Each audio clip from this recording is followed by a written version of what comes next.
Tonight, we gather in this quiet space to receive the Buddha's most precious offerings. Stories that illuminate the path from suffering to peace, from confusion to clarity, from restlessness to rest. You don't need to have studied Buddhism or know anything about meditation. You just need to be here, exactly as you are. The Buddha taught that peace isn't something we achieve or earn. It's something we uncover, like brushing away dust from a mirror that's always been reflecting light. Tonight's stories will help you brush away that dust, gently, without force, with the kind of patience that knows you're already whole. This is Buddha Bedtime Stories, your sanctuary for the sacred ordinary, where ancient wisdom meets your very human need for rest and understanding. Before we journey into these teachings, I have a question for you. What do these Buddhist stories bring to your nights? Is it peace that finds you here? A quieting of the restless thoughts that chase themselves in circles? Or perhaps a deeper sense of connection to something vast and timeless? Please share in the comments. Your words might be exactly what another listener needs to hear. The stories and teachings we'll explore aren't separate from your life.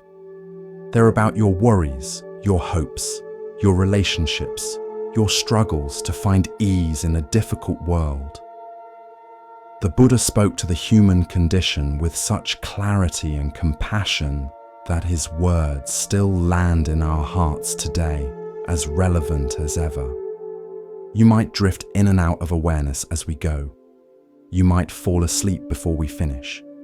This is not only okay, it's perfect. These teachings work on levels deeper than the conscious mind. Let them do their work while you rest. Take a moment now to truly settle yourself. Notice where your body makes contact with what supports you. Is there anywhere that's calling for adjustment? Maybe your arms need to rest differently, or your neck wants more support. Listen to your body's wisdom and respond with kindness. Find that position where you could stay for a long while, where comfort becomes the foundation for deep listening. Now bring your attention to your breath, but don't try to change it. Just notice it. Feel one complete breath cycle, from the first whisper of inhale to the final release of exhale, and one more, this time consciously inviting your whole body to soften with the out-breath. Beautiful. Let us begin this journey together with our first story.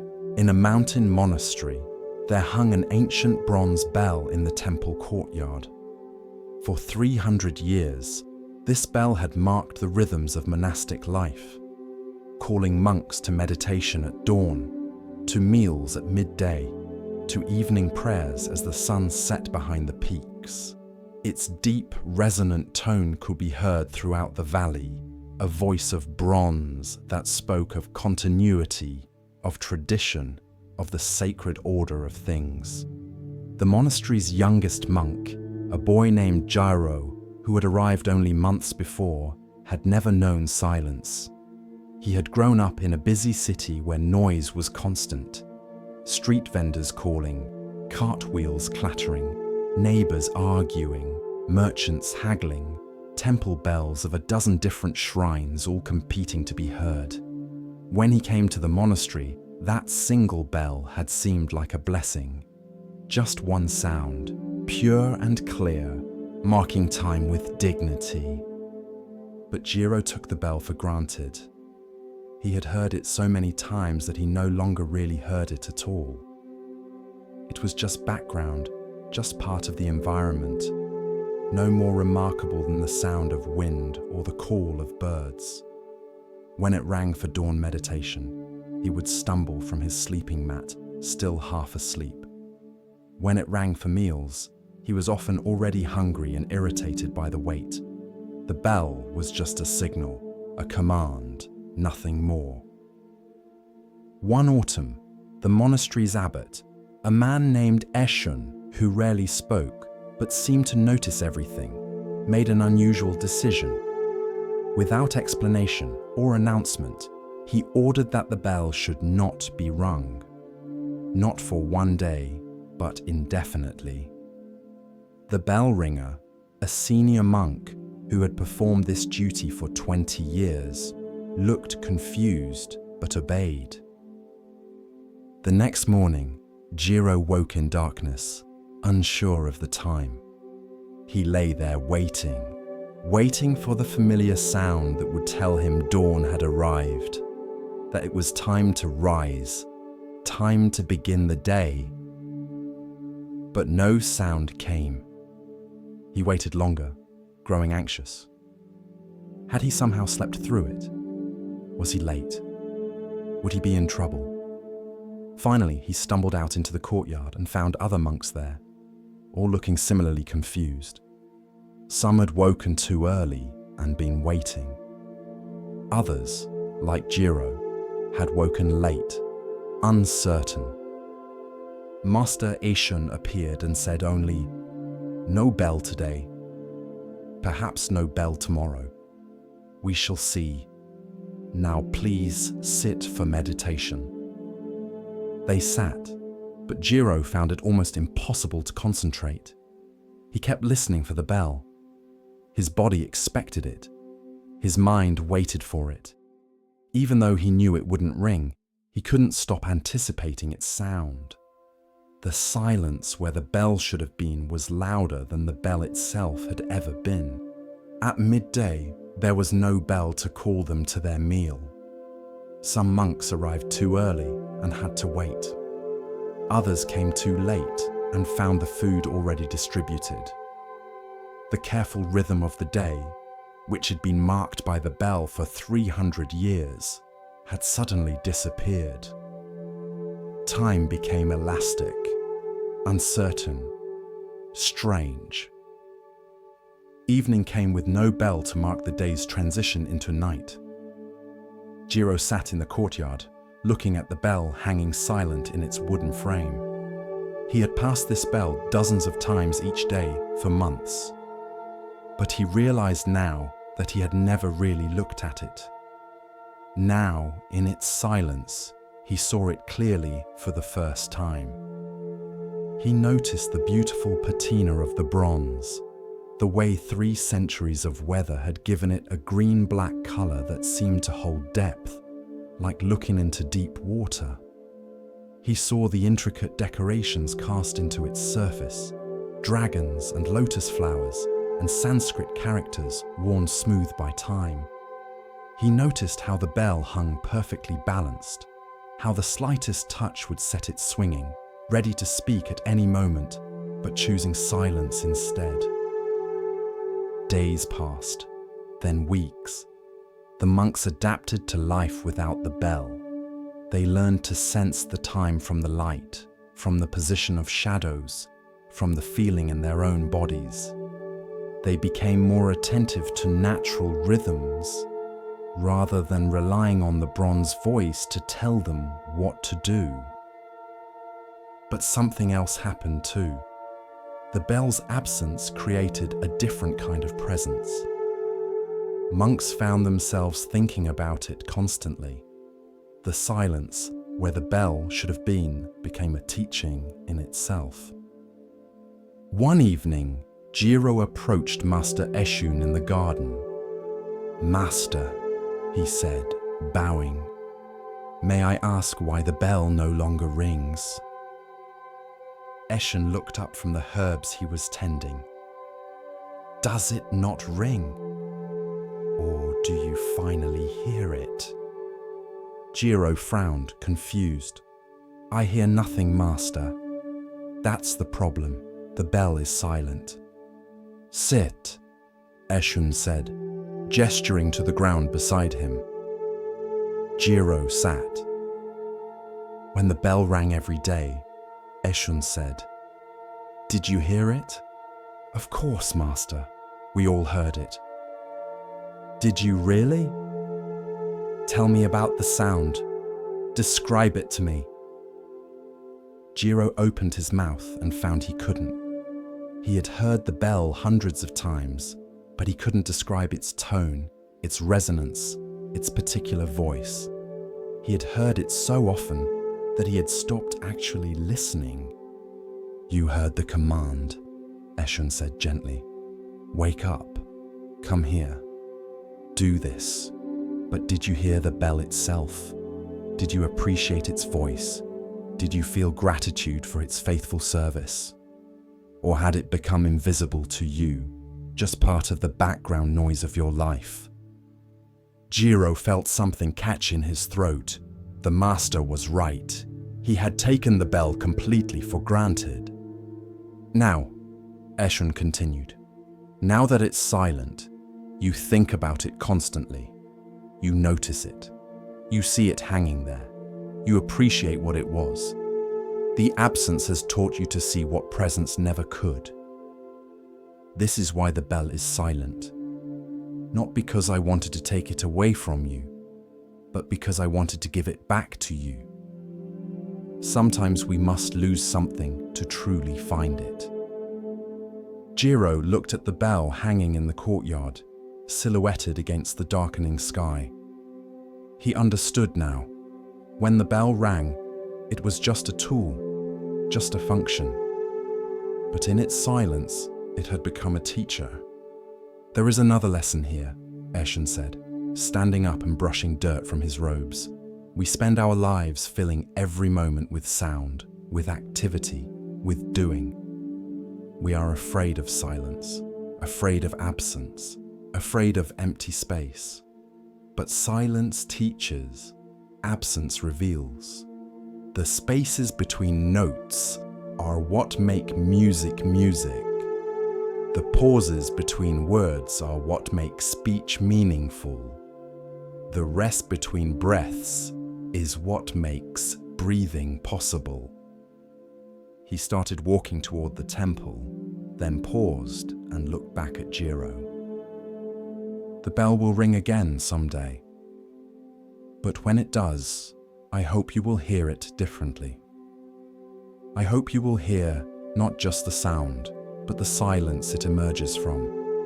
Not just the command it carries, but the gift it offers. And I hope you will remember that sometimes the deepest teaching comes not from what is present, but from what is absent." That night, lying on his sleeping mat, Jiro listened to the silence where the bell should have been. But it wasn't really silence, he realized. He could hear wind moving through trees. He could hear his own breathing. He could hear the small sounds of the monastery settling into sleep. These sounds had always been there, but the bell had covered them. Its absence revealed a whole world of subtle sound he had never noticed. 3 months later, on the first morning of winter, Master Ishan gave the signal. The bell rang again. The sound that rolled across the courtyard was the most beautiful thing Jiro had ever heard. It was deep and rich and full of resonance. It spoke of time and patience and faithful service. It spoke of continuity and change. It spoke of presence and absence, sound and silence, all woven together. Tears came to Jiro's eyes as he listened. He wasn't crying from sadness, but from the overwhelming beauty of finally, truly hearing something he had taken for granted for so long. From that day forward, every time the bell rang, Jiro would pause, really pause, and listen. And in listening to the bell, he learned to listen to everything more deeply. He learned that things reveal themselves most fully when we risk losing them. He learned that absence can be a kind of presence. He learned that what we take for granted becomes invisible until it's taken away. Years later, when Jiro became the bell ringer himself, he would sometimes let a full day pass in silence, just as Master Eshun had done. The younger monks would complain, would feel lost without their marker, their signal, their command. And Jiro would smile, remembering his own confusion, his own eventual understanding. The bell is always teaching, he would tell them, in sound and in silence, in presence and in absence. When you learn to hear both, you begin to understand that they are not opposites, but partners in the same dance.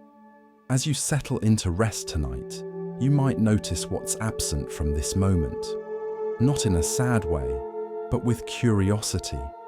What sounds are you not hearing? What worries are not present right now?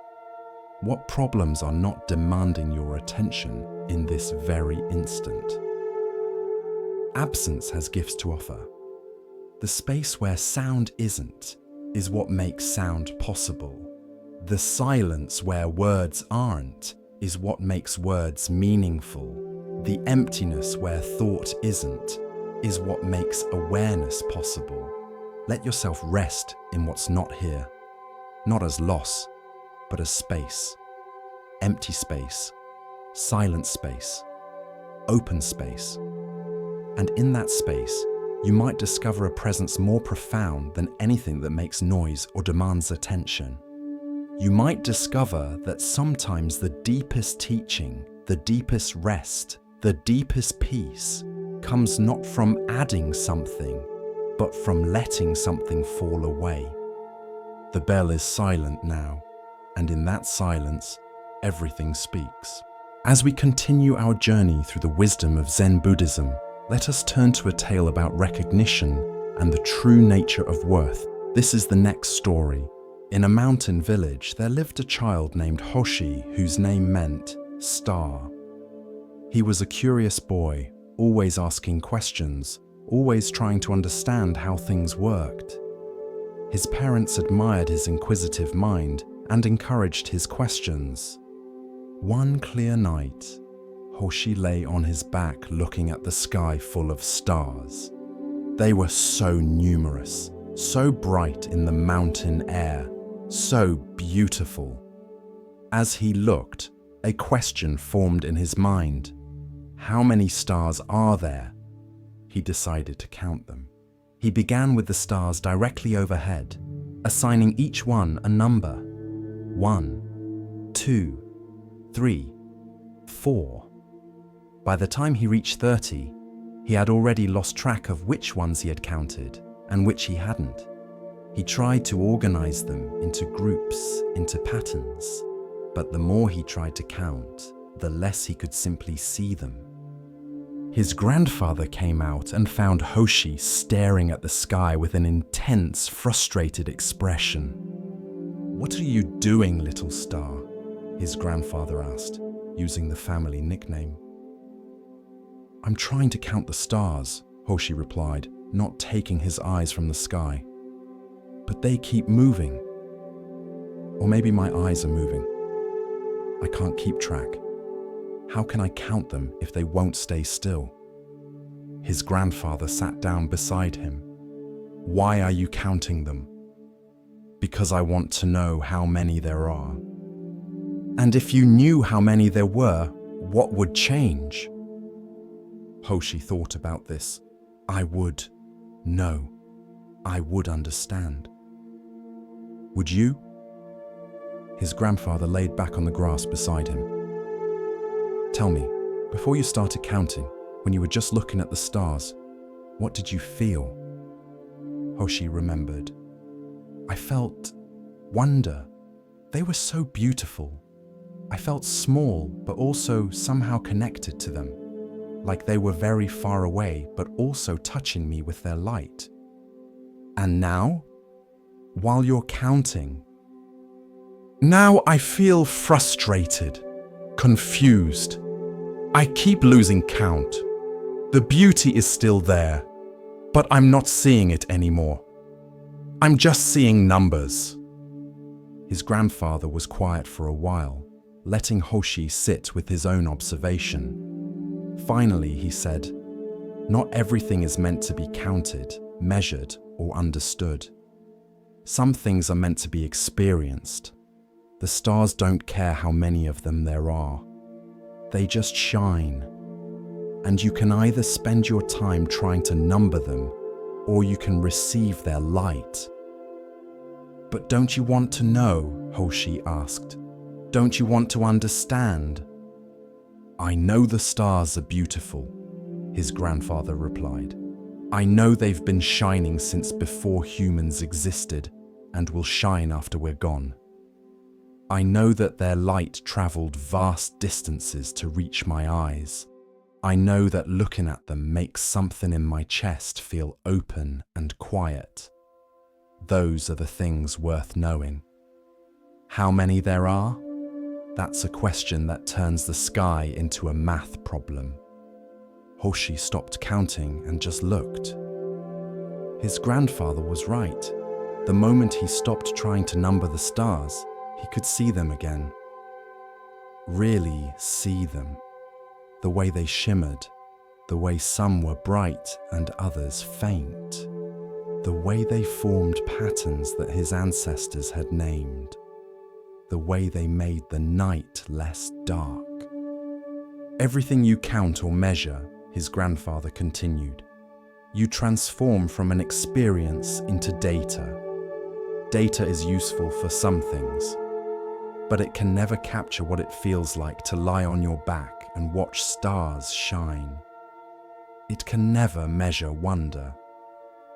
It can never quantify the feeling in your chest when beauty takes your breath away. A shooting star streaked across the sky. Hoshi gasped with delight, and his grandfather smiled. If you had been counting at that moment, his grandfather said, you might have missed it. You would have been too busy tracking which number you were on, making sure you didn't count the same star twice. You would have been in your head instead of being present to this moment. As Hoshi grew older, he remembered that night often. He noticed how his urge to quantify and measure things sometimes pulled him out of direct experience. When he ate something delicious, his mind would immediately start comparing it to other meals, rating it, analyzing its components. When he saw a beautiful sunset, he would try to describe it, to capture it in words, losing the direct experience in the attempt to translate it. He learned to notice this pattern and sometimes choose differently. Sometimes he would let experiences be experiences without trying to understand them, explain them, measure them, or capture them. He would just receive them directly, the way he had learned to receive starlight. Years later, Hoshi became a teacher. Students would come to him with questions about meditation, about enlightenment, about the nature of reality, and often he would take them outside at night and tell them to look at the stars. How many are there? He would ask. The students would start trying to count, and he would let them struggle for a while. Eventually, they would give up, frustrated. I can't count them, they would say. There are too many. They keep shifting. I lose track. So stop counting, Hoshi would reply. Just look. Experience the stars without trying to understand them intellectually. Let them be what they are without needing to measure them, categorize them, or explain them. He would let them lie there in silence, just experiencing the night sky. And usually something would shift. The students who had arrived full of questions, full of the need to understand and explain and intellectually grasp everything, would find themselves simply present, simply aware, simply experiencing without the mediating layer of thought. Some of your questions are like counting stars, Hoshi would tell them. They turn experience into problems to solve. They transform presence into analysis. Your mind asks these questions to feel like it's doing something useful. But often what's most useful is to stop asking and just be present to what is. But how do we know if we're making progress? Students would ask. How do we measure our growth? Hoshi would smile. You're counting stars again. Progress in meditation isn't something you measure, it's something you experience. You know you're growing not because you can quantify it, but because you notice you're suffering less, responding to life more skillfully, feeling more at peace. These are experiences, not numbers. Tonight, as you prepare for rest, notice if your mind is counting stars.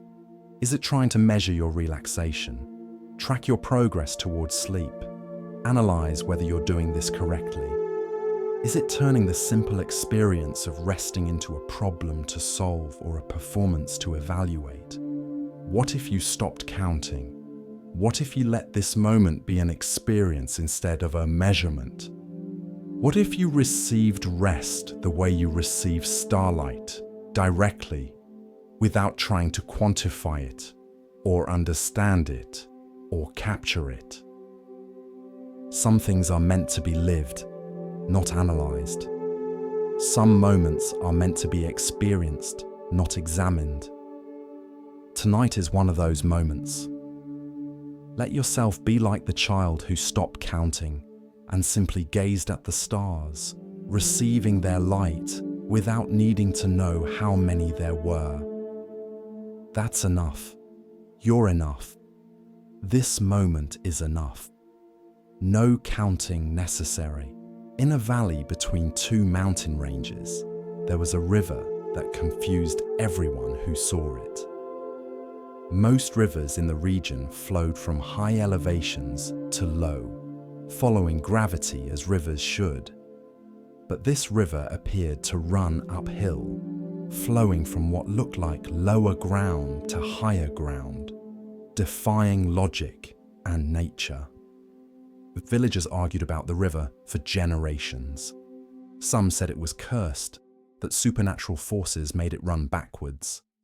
Others insisted it was an optical illusion, that the river only appeared to run uphill but actually didn't. A few claimed the river was evidence of magic in the world, proof that natural laws could be suspended. A scholar named Fumiko came to study the peculiar river.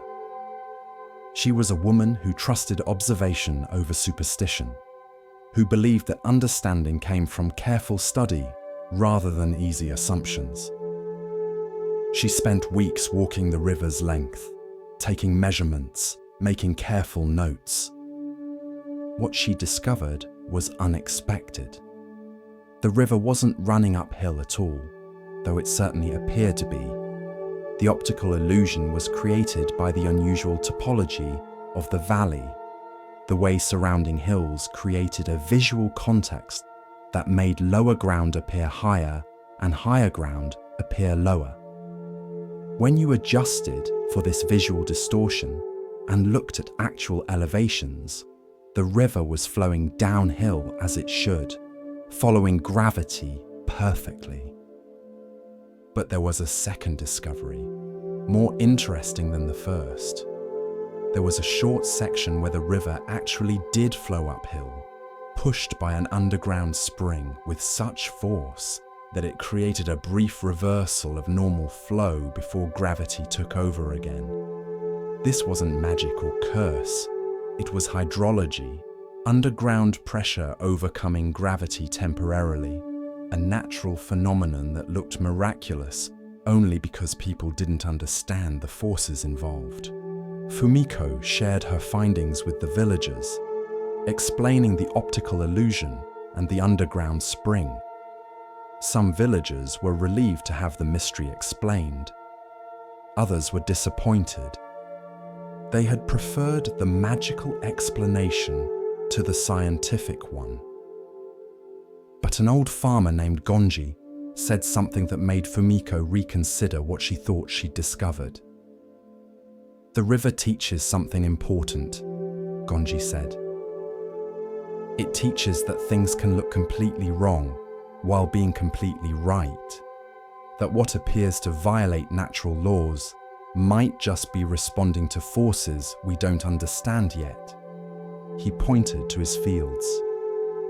I plant crops that other farmers say won't grow in this soil. They say I'm working against nature, that I should plant what everyone plants. But I've learned that this soil has properties they don't understand, that what looks like wrong farming is actually right farming for these specific conditions.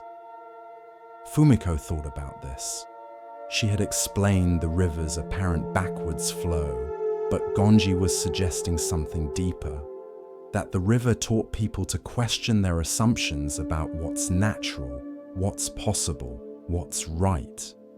The river looked wrong, but was responding perfectly to actual conditions, both the optical conditions that made flow appear backwards and the geological conditions that briefly pushed water uphill.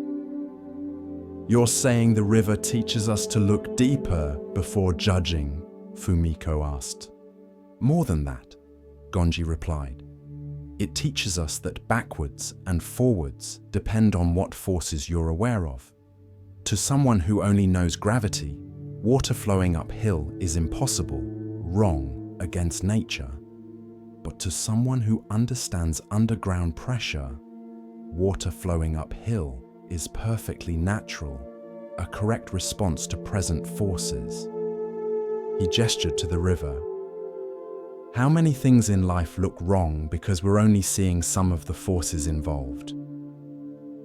How many people are judged for going against the flow when they're actually responding to forces others can't see? Over the following months, Fumiko expanded her study. She began collecting stories of things that appeared to violate natural expectations, but actually didn't. They just responded to forces that weren't immediately obvious.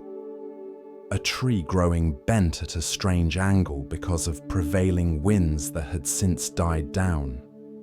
A flower blooming in winter because of an underground hot spring. A bird flying inland before storms because it sensed pressure changes humans couldn't detect. Each example taught the same lesson. What appears wrong might be responding perfectly to reality, while what appears right might be ignorant of important forces. A young mother came to Fumiko with a problem. My son won't follow the path I've set for him. He's going backwards from where he should go, against everything natural and right. How do I make him flow the right direction? Tell me about your son, Fumiko said. The mother described a boy who refused to take over the family business, who wanted instead to become a traveling musician. It's backwards, she insisted. Children should continue family work. That's the natural flow. He's going against nature. Or he's responding to forces you're not seeing, Fumiko suggested gently. Is he talented musically? Very, but that's not the point. Talent doesn't change duty. Doesn't it? Fumiko asked. The river appears to flow backwards because of forces beneath the surface.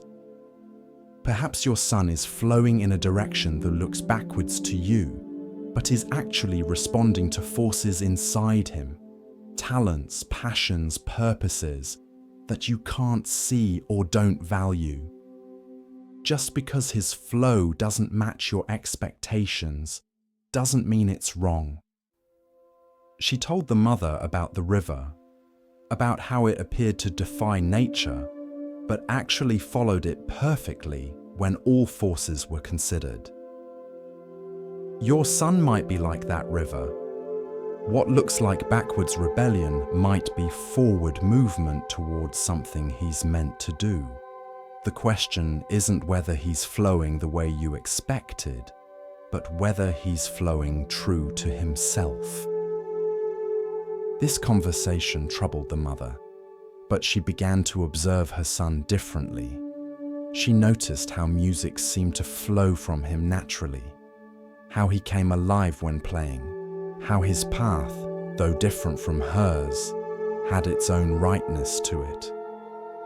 Eventually, though it was difficult, she accepted that his backwards path might be his right path. Word spread about Fumiko's teachings about the backwards river. People began using it as a way to reconsider their own judgments. When someone's path looked wrong, they would ask, "Am I seeing all the forces involved? Or am I judging based on incomplete understanding?" A magistrate applied this thinking to a legal case. A man had broken a law, but when the magistrate investigated deeper, he found forces that explained the law-breaking in a way that changed the judgment entirely. The man wasn't defying order. He was responding to a greater order that the law itself hadn't anticipated. A teacher applied it to a student who learned differently from others. Instead of judging the student as backwards or wrong, the teacher looked for the forces, the different cognitive patterns, the unique intelligences that made the student's apparently backwards approach actually forward for him. Years later, Fumiko's study of the backwards river had become famous beyond the valley. She was invited to give lectures, to advise rulers, to teach scholars. But she always returned to the river itself, watching its apparently impossible flow, using it to remind herself that understanding requires humility, that what appears wrong might be right in ways she hasn't yet grasped. A visiting philosopher asked her, "But aren't some things actually wrong? Doesn't your river teaching lead to excusing everything, to saying nothing is really backwards because we just don't understand the forces?" "No," Fumiko replied carefully. "Some things are genuinely wrong. They're responding to destructive forces like cruelty or ignorance or selfishness. The river teaches discernment, not relativism. It teaches us to look for forces we might not see before judging, but after looking, we still make judgments. The difference is, our judgments are informed by deeper understanding rather than surface appearance." She pointed to the river. "This river looks backwards, but isn't. But if a farmer tried to make his irrigation flow uphill without underground spring pressure, that would be genuinely backwards, genuinely wrong. The teaching isn't that everything is right. The teaching is that apparent wrongness requires investigation before judgment. Some backwards flows are responding to forces we need to understand. Others are just backwards." Tonight, as you rest, you might reconsider things in your life that appear backwards or wrong. Your own path that doesn't match expectations. Other people's choices that confuse you. Circumstances that seem to violate how things should be. Before judging these as wrong, ask, what forces might I not be seeing? What underground pressures might be pushing flow in directions that look impossible, but are actually perfectly natural? The backwards river teaches humility in judgment, curiosity before conclusion, openness to forces you don't yet understand. Not everything that looks wrong is right, but some things that look wrong are responding to reality more accurately than things that look right. The only way to know is to look deeper, to consider forces beyond the obvious, to remain humble about the limits of your understanding. Rest now in acceptance of apparent backwards flows in yourself and others. Let the river run its course, responding to all the forces acting on it, both visible and hidden. Trust that what looks impossible might be possible, that what seems backwards might be forward, that nature is wiser than our quick judgments about what's natural. The river knows where it's going, even when it appears to go the wrong way. As we move deeper into the quiet teachings of Zen, we come to a story about seeing clearly and understanding true value. Listen carefully to the next story.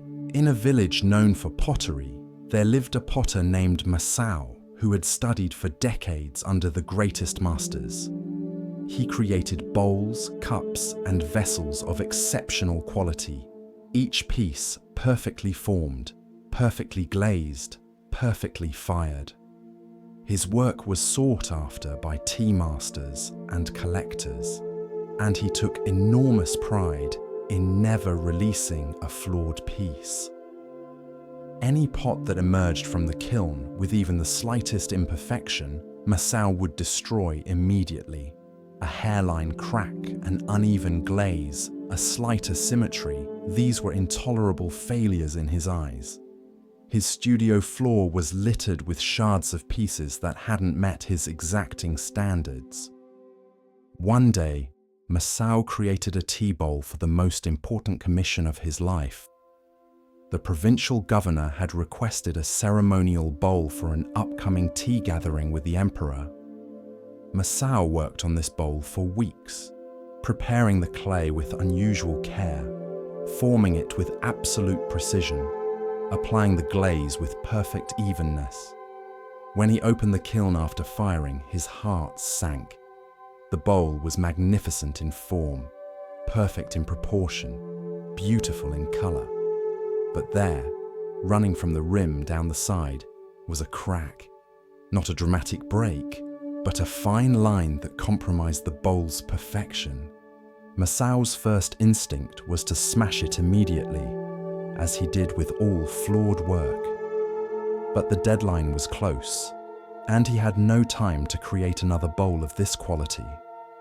He sat staring at the cracked bowl, torn between his standards and his practical needs. Finally, he decided to show it to the governor and explain the situation, offering to work day and night to create a replacement. When he presented the bowl and apologized for its flaw, the governor examined it carefully. "This crack," the governor said, tracing it with his finger. "It's interesting. It adds something to the piece. It makes it unique." "It makes it flawed," Masao protested. "A tea bowl should be perfect. This crack means the bowl could fail, could break apart entirely. It's a structural weakness." "Or it's a story," the governor replied. "This bowl is telling us something, that even in our most careful efforts, nature has its own say. The fire does what it will. The clay responds according to its own nature. Your perfect technique met forces beyond your control, and this crack is the conversation between them." He held the bowl up to the light. "I think I'll use this bowl for the emperor's tea." A perfect bowl says nothing except, "Look how skilled the potter is." This bowl says something more interesting. "Look how skill and accident can create something neither could create alone." Masao was unconvinced but had no choice. The governor kept the cracked bowl. On the day of the emperor's visit, Masao attended the tea ceremony, anxious about his flawed work being used in such an important context. The emperor held the bowl, examining it from every angle. He paused at the crack, running his thumb along it thoughtfully. Masao held his breath, certain his reputation was about to be destroyed. "This crack," the emperor said finally, "is the most honest thing in this entire ceremony. Everything else is pretending to be perfect. The precise movements, the practiced words, the carefully arranged flowers. But this bowl admits it's not perfect. It shows its vulnerability, and in doing so, it invites us to be real rather than ceremonial. He looked directly at Masao. "Did you make this crack deliberately?" "No, Your Majesty," Masao admitted. "It's a flaw. I almost destroyed the bowl because of it." "Then it's a gift," the Emperor replied. "A deliberate crack would be pretentious, a manufactured authenticity. But this crack happened. The bowl is showing us the truth of its making, that fire and clay have their own will, that perfection is an illusion, that beauty can include what we consider flaws."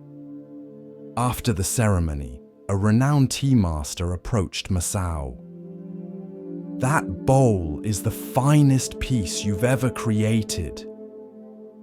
"But it's cracked," Masao said, still unable to accept this interpretation. "Exactly," the tea master replied. "Your perfect bowls are impressive but distant.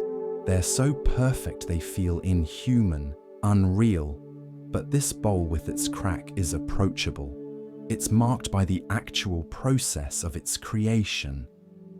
It doesn't pretend to be more than what it is, clay and glaze and fire meeting imperfectly."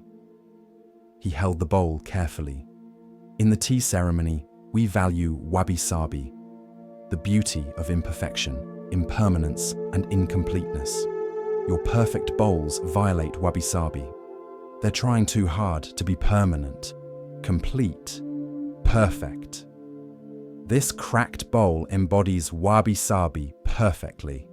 It shows age before it's even been used. It admits its fragility. It's honest."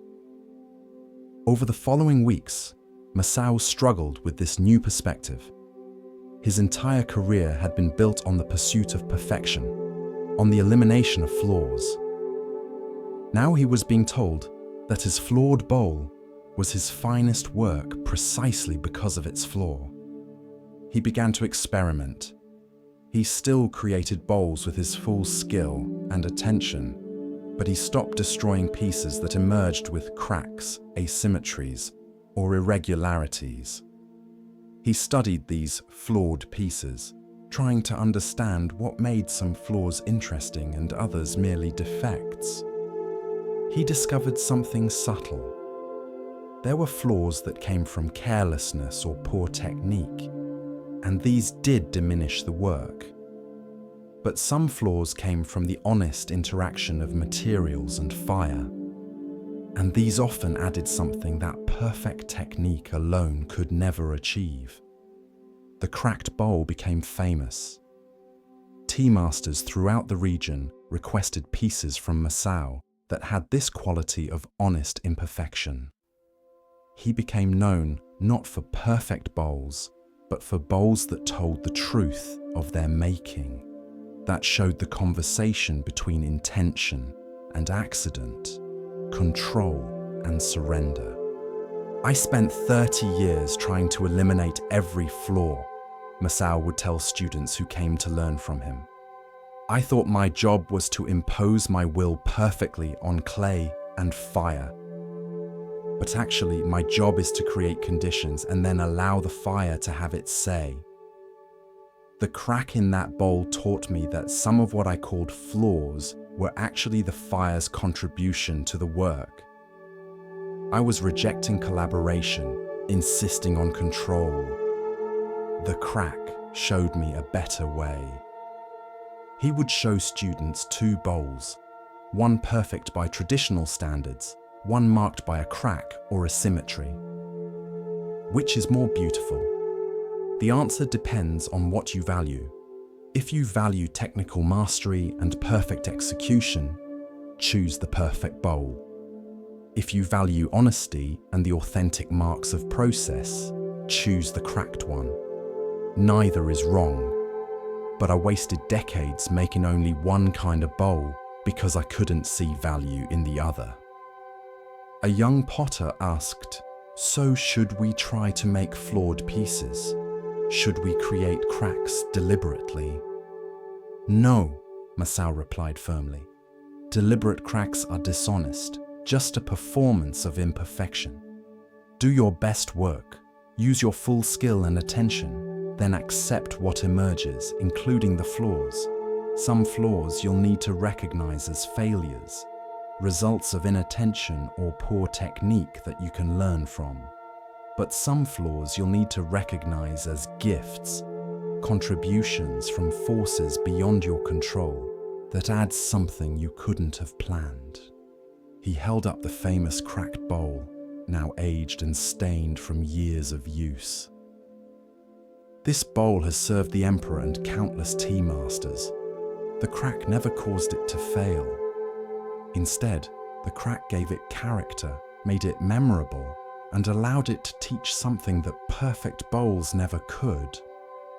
What I considered its fatal flaw was actually its finest feature. Tonight, as you rest, you might reconsider your own cracks, your own flaws, the things about yourself or your life that don't meet your standards of perfection.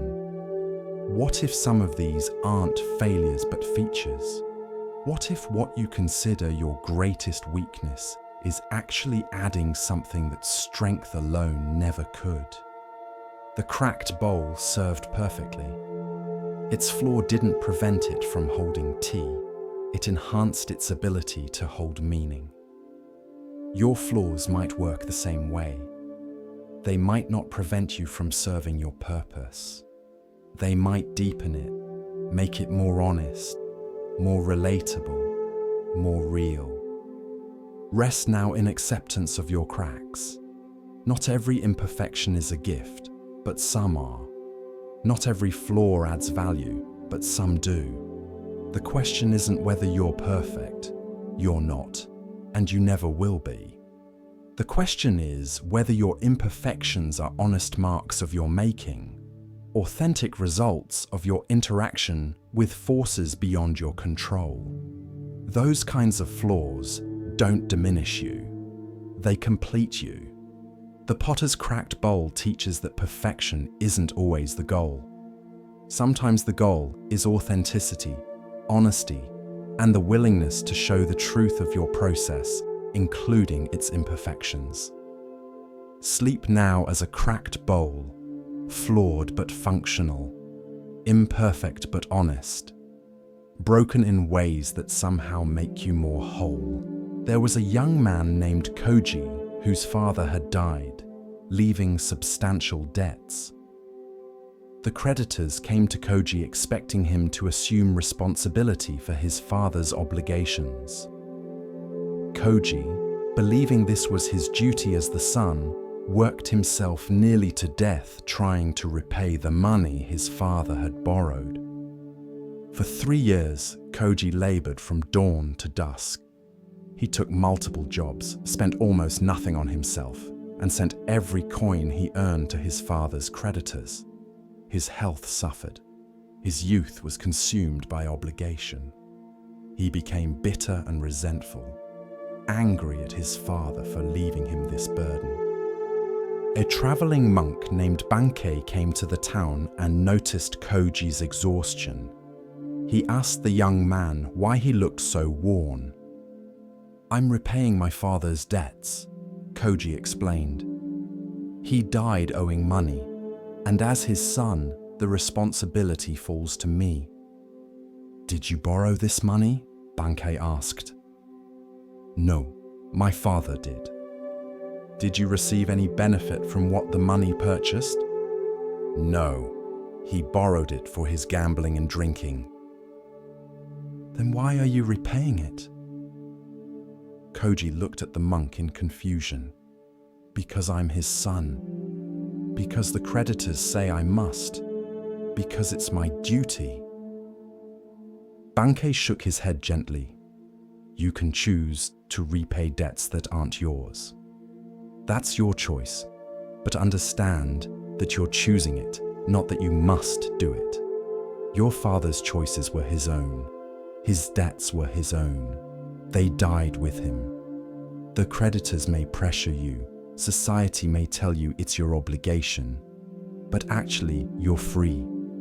You've been carrying a burden that was never yours to carry. Koji felt anger rise in him. So I should just abandon my father's debts? That would dishonor his memory. Is working yourself to death to pay for his gambling honoring his memory? Bankei asked quietly. Or is it perpetuating the harm he caused? Your father made choices that hurt himself and others. You don't honor him by destroying yourself for those choices. You honor him by living differently, by not continuing the cycle of harm. This conversation shook something loose in Koji.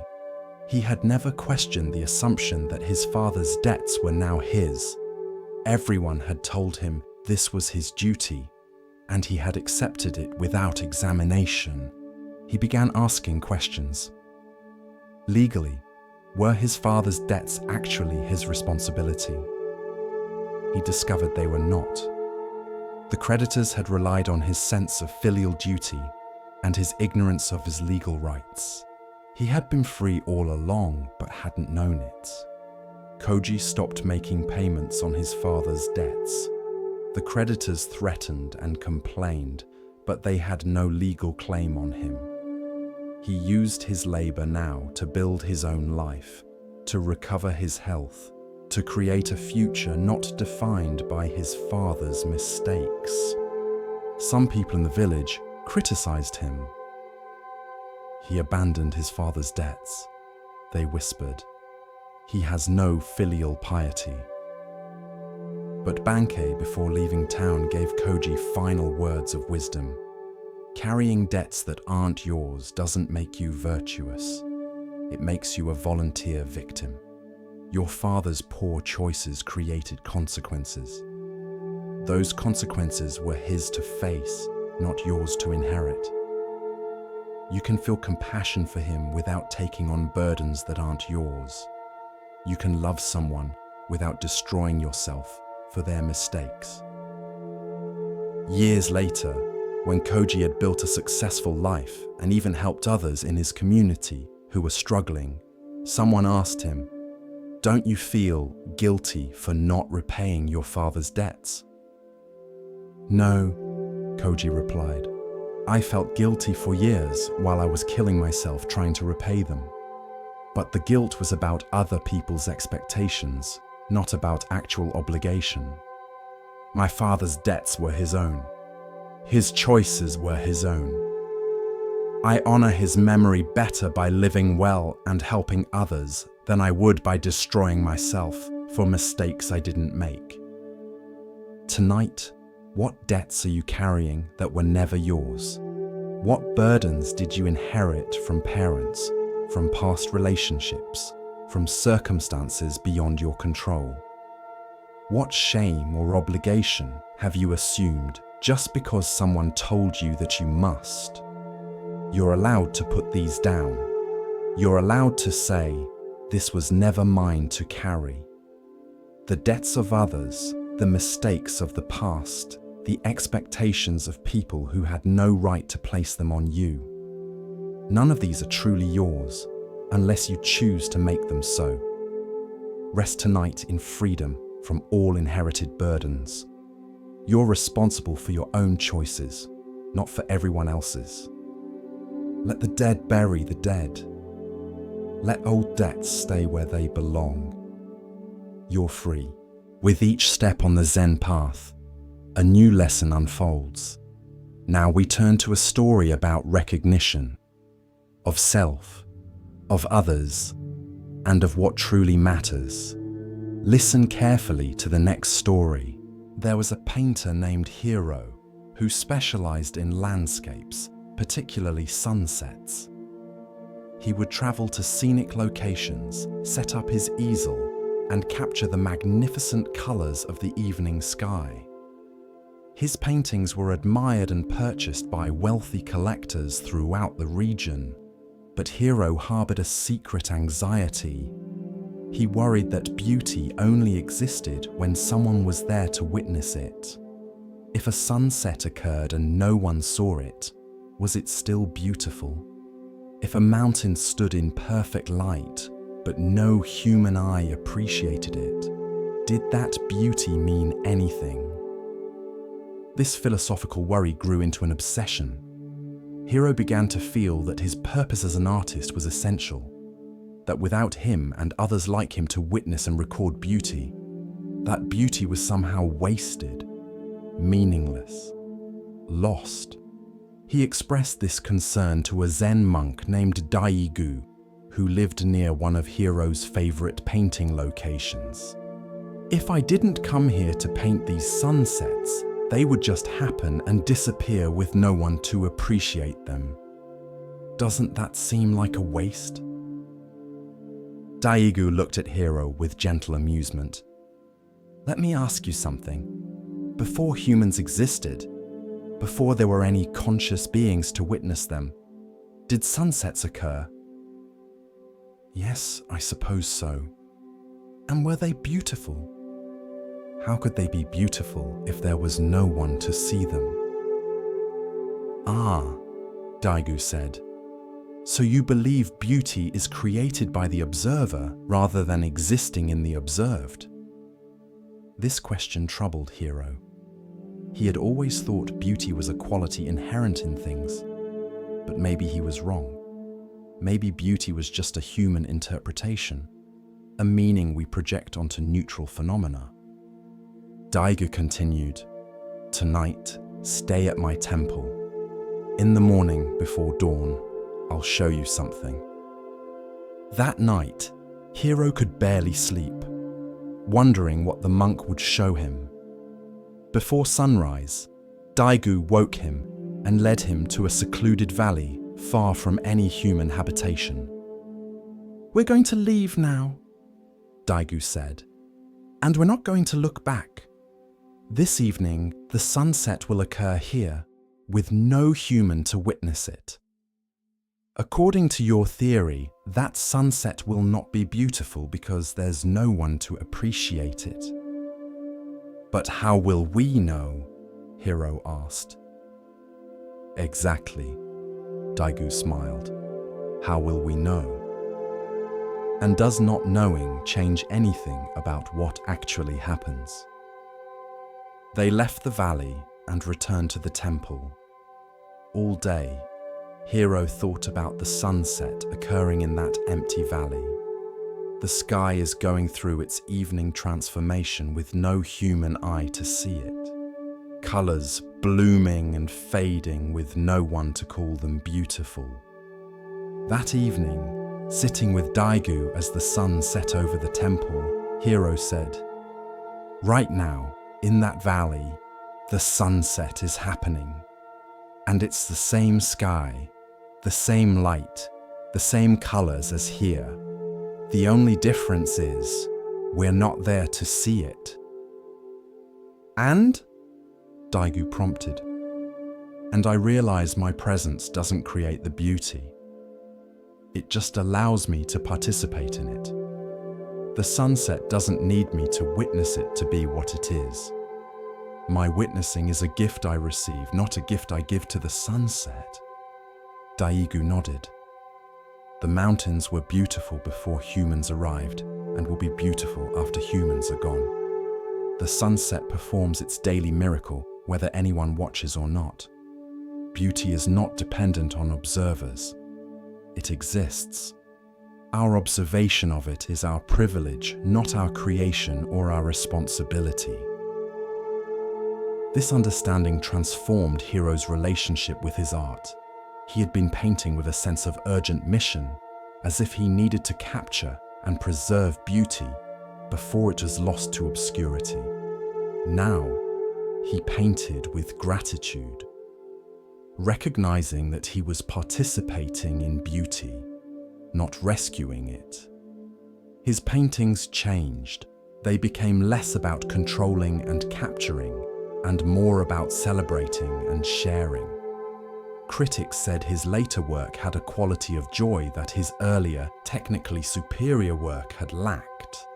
One student asked Hiro, If beauty exists without observers, why paint at all? Why bother witnessing it? Because witnessing is a joy, Hero replied, not a duty. I don't paint because the sunset needs me. I paint because I need the sunset. Being present to beauty enriches me. Sharing that experience with others through my paintings is a gift I offer. But the beauty itself doesn't depend on my offering. It simply is. He told the student about the sunset in the empty valley. Somewhere right now, a magnificent sunset is occurring that no human will ever see. No photograph will capture it. No painting will record it. It will happen and end and be gone forever from human knowledge. And that's perfect. That sunset doesn't exist for us. It exists because the earth turns and light bends and atmosphere scatters color. We're fortunate when we get to witness it, but our witnessing isn't required. This lesson extended beyond sunsets to everything in Hero's life. He realized he'd been placing himself at the center of existence, as if things needed him to matter. But actually, everything had its own existence, its own worth, independent of his awareness or appreciation. The tree in his garden was a tree whether he noticed it or not. The bird singing in the morning was completing its nature whether he heard it or not. The stars were shining whether he looked up at them or not.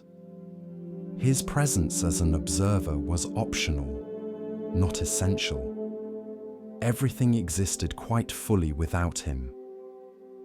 This could feel depressing, he told Daegu later. Realizing that I'm not essential, that everything would continue without me. Or it could feel liberating, Daegu replied. You don't have to carry the burden of making things matter. They already matter. Your role is simply to participate, to witness, to celebrate when you're fortunate enough to be present. This is a much lighter burden than thinking you must observe everything to validate its existence. Years later, when Hero was old and knew he was dying, a young painter came to him, worried. When I die, who will paint these mountains? Who will witness these sunsets? Will all this beauty be wasted? Hero smiled, remembering his own younger anxieties. The beauty will be what it has always been. Complete and independent of observers. Other people will witness it. And even if no people witnessed it, it would still be itself, still be beautiful in its own right. You're not the author of beauty. You're just a fortunate participant in it. Paint while you can, witness what you're able to, and rest easy knowing that beauty doesn't depend on you to exist. Tonight, as you rest, you might find relief in this teaching. The world doesn't need you to be constantly observing, appreciating, and validating it for it to have worth. Your life has value. Your presence matters, but not because everything depends on you. Rather, because you get to participate in existence, to witness beauty, to experience being alive.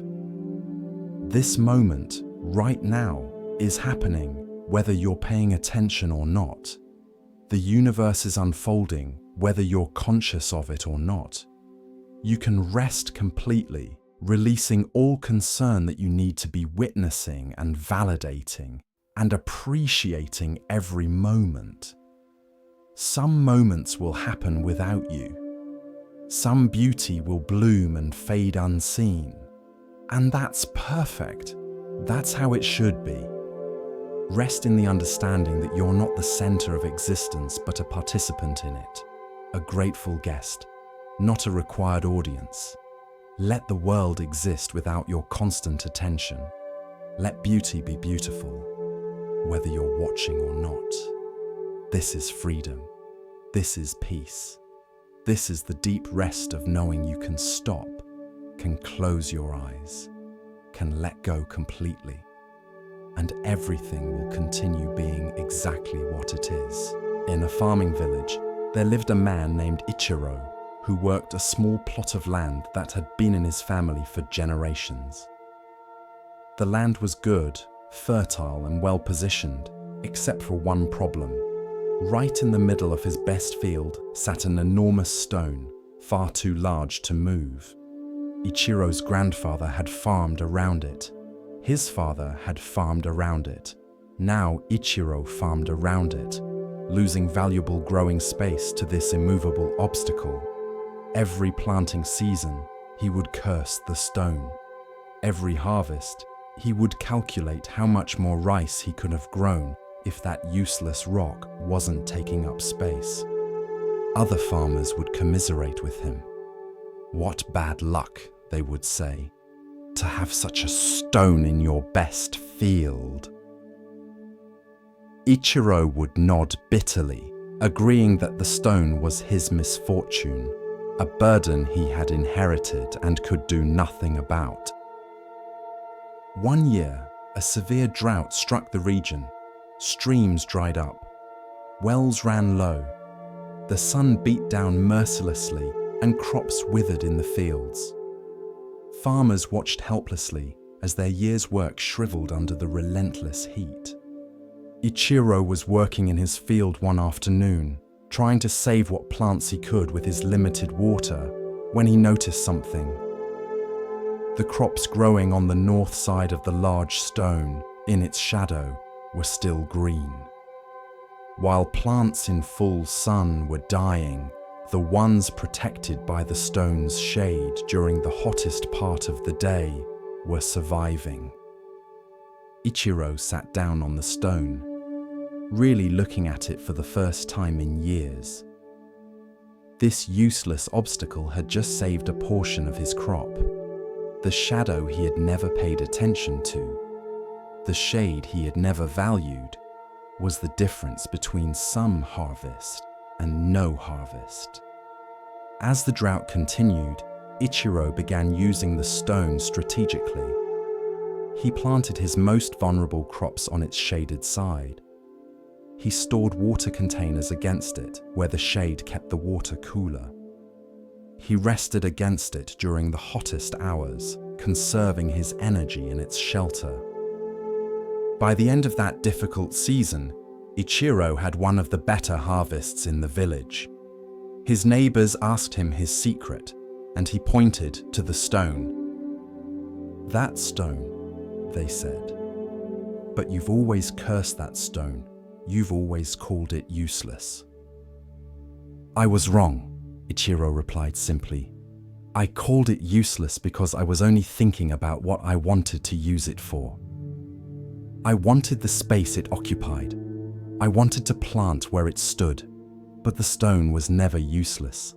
I was just blind to its uses. It was providing shade, shelter, coolness.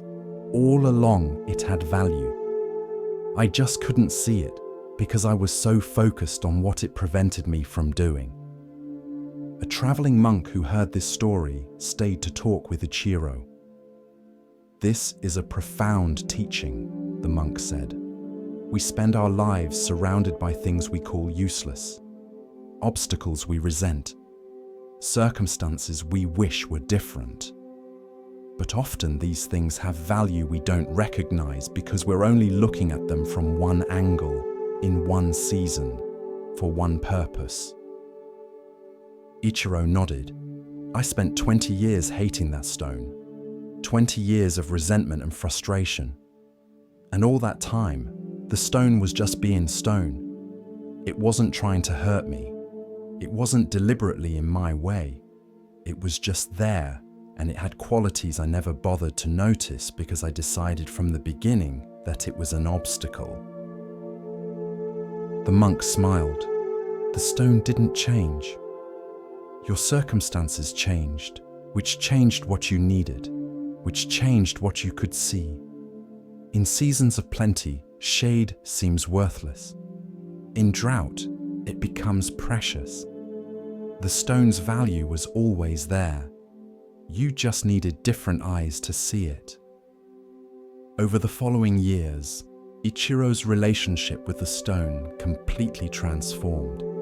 He built a small shelter against it, where he could rest during work. Children from the village would play on it, climbing its sides. His wife would hang, washing on lines attached to it, using its height and the wind that flowed around it to dry clothes quickly. In winter, its mass absorbed sun during the day and radiated warmth in the evening. The stone that had seemed like nothing but an obstacle became the center of the farm's life. Ichiro would sit against it in the evening, feeling its sun-warmed surface against his back, and marvel at his former blindness. "I thought I knew what this stone was," he would tell visitors. "I thought it was useless, in the way, bad luck. But I was judging it by one criterion only. Could I plant rice where it stood? When the answer was no, I stopped looking. I never asked what else it might offer. I never wondered if it had value I wasn't seeing. I just decided it was worthless and carried that judgment for 20 years. A young farmer came to Ichiro for advice, complaining about his own problems. His field was too shady, too many trees, not enough open space for crops. "I'll never be successful," the young man said bitterly. "My land is wrong for farming." Ichiro took him to see the stone. "This stone was wrong for my purposes too, until the day it wasn't, until the day circumstances revealed value I had never seen. Your shady field might be wrong for rice, but what might it be right for? What grows well in shade? What animals prefer forest?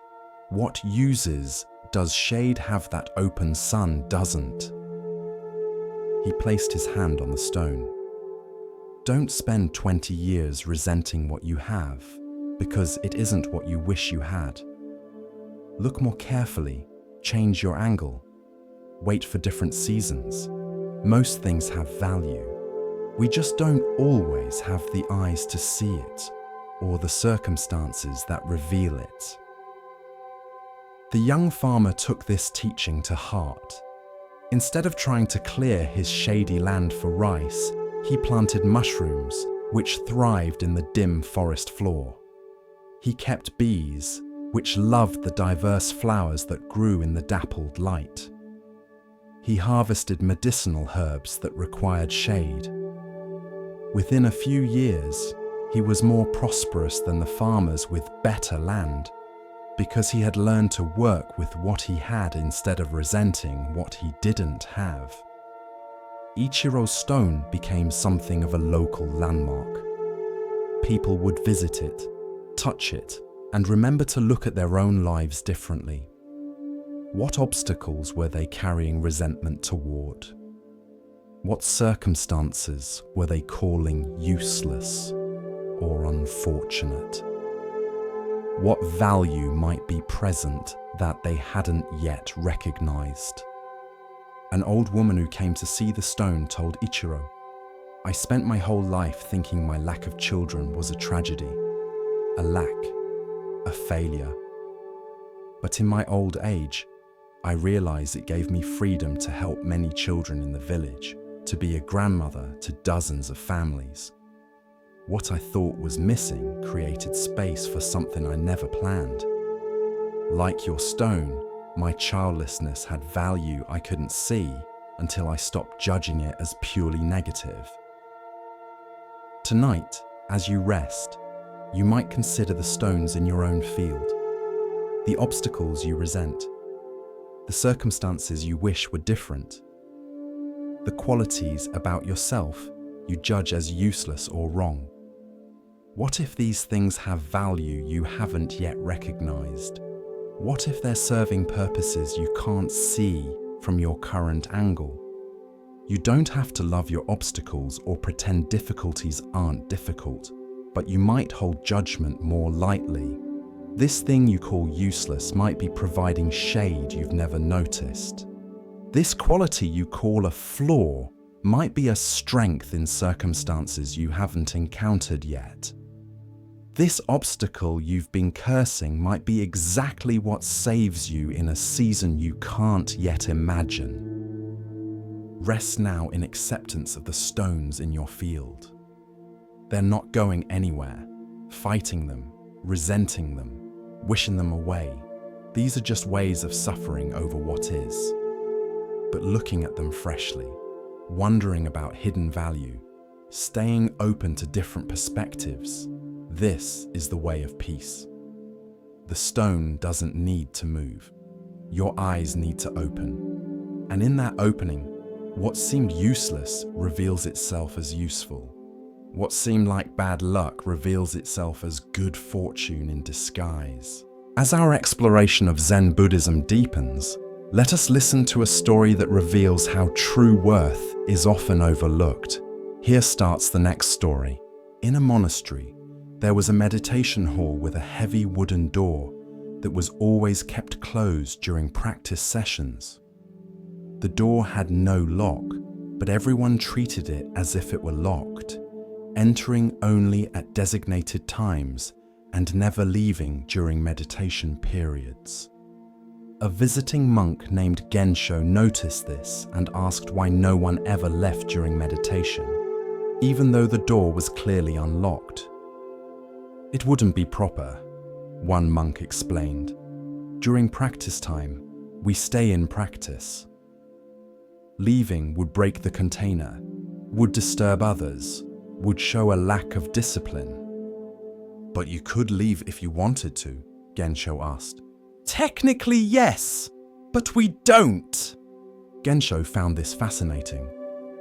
These monks were living as if imprisoned during meditation sessions, but the prison existed only in their minds. The door was open. They could leave any time, yet they sat as if bound. He began to notice similar patterns throughout the monastery. People living within invisible constraints, following rules that had no enforcement mechanism, restricting themselves to prisons that had no walls. One day, during a particularly long meditation session, Gensho stood up, walked to the door, opened it, stepped outside into the sunlight, and then walked back in and sat down. The other monks were shocked by this violation of protocol. Afterward, the abbot called Gensho to his chambers. "Why did you leave during meditation?" "To see if I could," Gensho replied, "to test whether the constraint was real or imagined." It was imagined. The door was never locked. I was never actually trapped. I was sitting there by choice, not by compulsion. "But we all know we could leave," the abbot said. "The point is that we choose not to." "Do you really know that?" Gensho asked. "Or have you assumed for so long that you shouldn't leave that you've forgotten you have a choice? There's a difference between staying by conscious choice and staying by habit or assumed constraint. One is freedom. The other is just a comfortable prison." This question disturbed many monks. They began to realize they had been treating many choices as if they were requirements.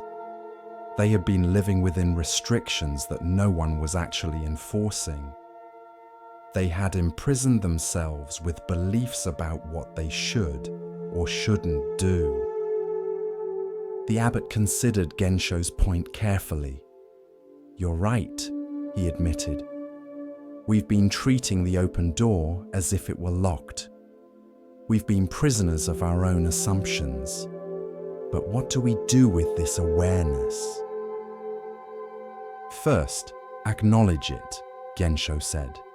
"See clearly that most of your constraints are chosen, not imposed. Then decide consciously, which constraints serve you? Which do you want to keep? And which are you maintaining out of habit or fear? not because they actually help you.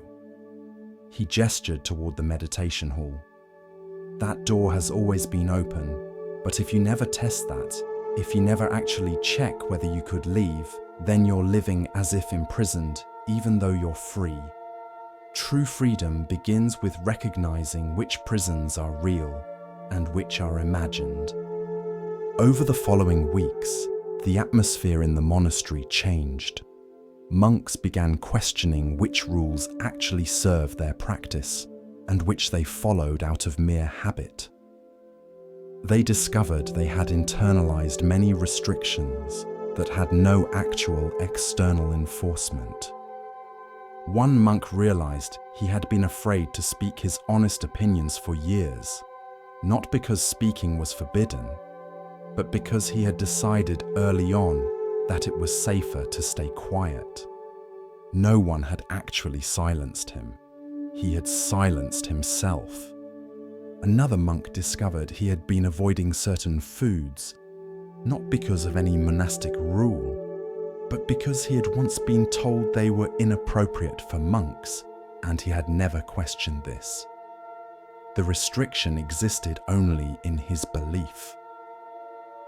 A third monk realized he had been limiting his meditation practice to certain times and places, not because practice was restricted to those times, but because he had created a mental rule about when and where meditation counted. "We've been living in prisons of our own making," one monk said during a group discussion. "The doors were open all along. We just never tried to walk through them." Gensho nodded. Most people live this way. They believe they're trapped in circumstances, jobs, relationships, and patterns of behavior. They believe they have no choice.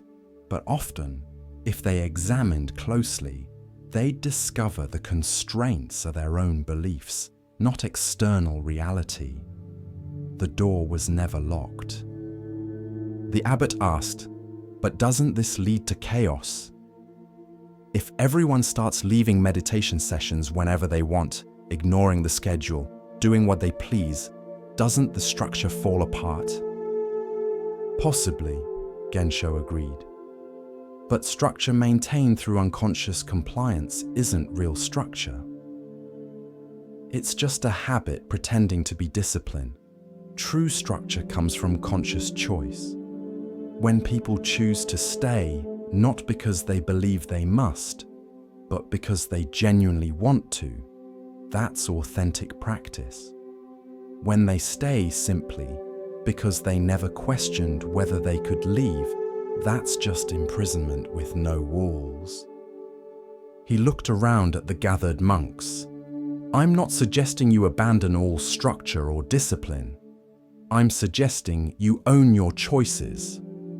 Recognize that you're staying because you choose to, not because you have to. Recognize that the door is open and you're free to leave, and then decide whether to stay or go based on authentic choice rather than assumed constraint." This teaching spread beyond the monastery. People in the nearby town heard about the open door and began examining their own lives. How many constraints were they living under that existed only in their minds? How many prisons had they created for themselves? A woman realized she had been staying in an unhappy marriage not because of any real obstacle to leaving, but because of stories she told herself about what leaving would mean. When she examined these stories, she found they were beliefs, not facts. The door had always been open. A man discovered he had been working at a job he hated for years, believing he had no choice, that his family responsibilities required it. When he looked honestly, he found there were other options he had never seriously considered because he had assumed from the beginning that he was trapped. An elderly person recognized that many of the limitations they experienced weren't from age or circumstance, but from beliefs about what old people could or couldn't do. The constraints were largely self-imposed. The teaching of the open door, people began to say, is that most prisons are mental. We're free more often than we realize. The question isn't whether we can leave, but whether we've been living as if we can't. Years later, the monastery still practiced meditation with a closed door during sessions. But now there was a different quality to it. Everyone knew the door was unlocked. Everyone knew they could leave any time they chose. They stayed not from obligation or assumed constraint, but from authentic choice. The practice deepened because people were choosing it freely, rather than submitting to it from habit or fear. Gensho's simple act of walking out and back in had freed an entire community from invisible prisons, not by tearing down structure, but by revealing that structure maintained by genuine choice is stronger than structure maintained by unconscious compliance. Tonight, as you rest, you might examine the doors in your own life. Which ones do you believe are locked? Which constraints do you accept as unchangeable? What prisons are you living in that exist only in your beliefs? The door has always been open. You've always been freer than you realized. The constraints that feel so solid are often just habits of thought, beliefs you've never questioned, stories you've told yourself for so long that you mistake them for truth. You're not as trapped as you think. You have more choices than you've acknowledged. The prison is mostly mental, and mental prisons can be walked out of the moment you realize the door was never actually locked. This doesn't mean every choice is easy or without consequences, but it means you're choosing even when you believe you have no choice. And recognizing that you're choosing is the beginning of real freedom.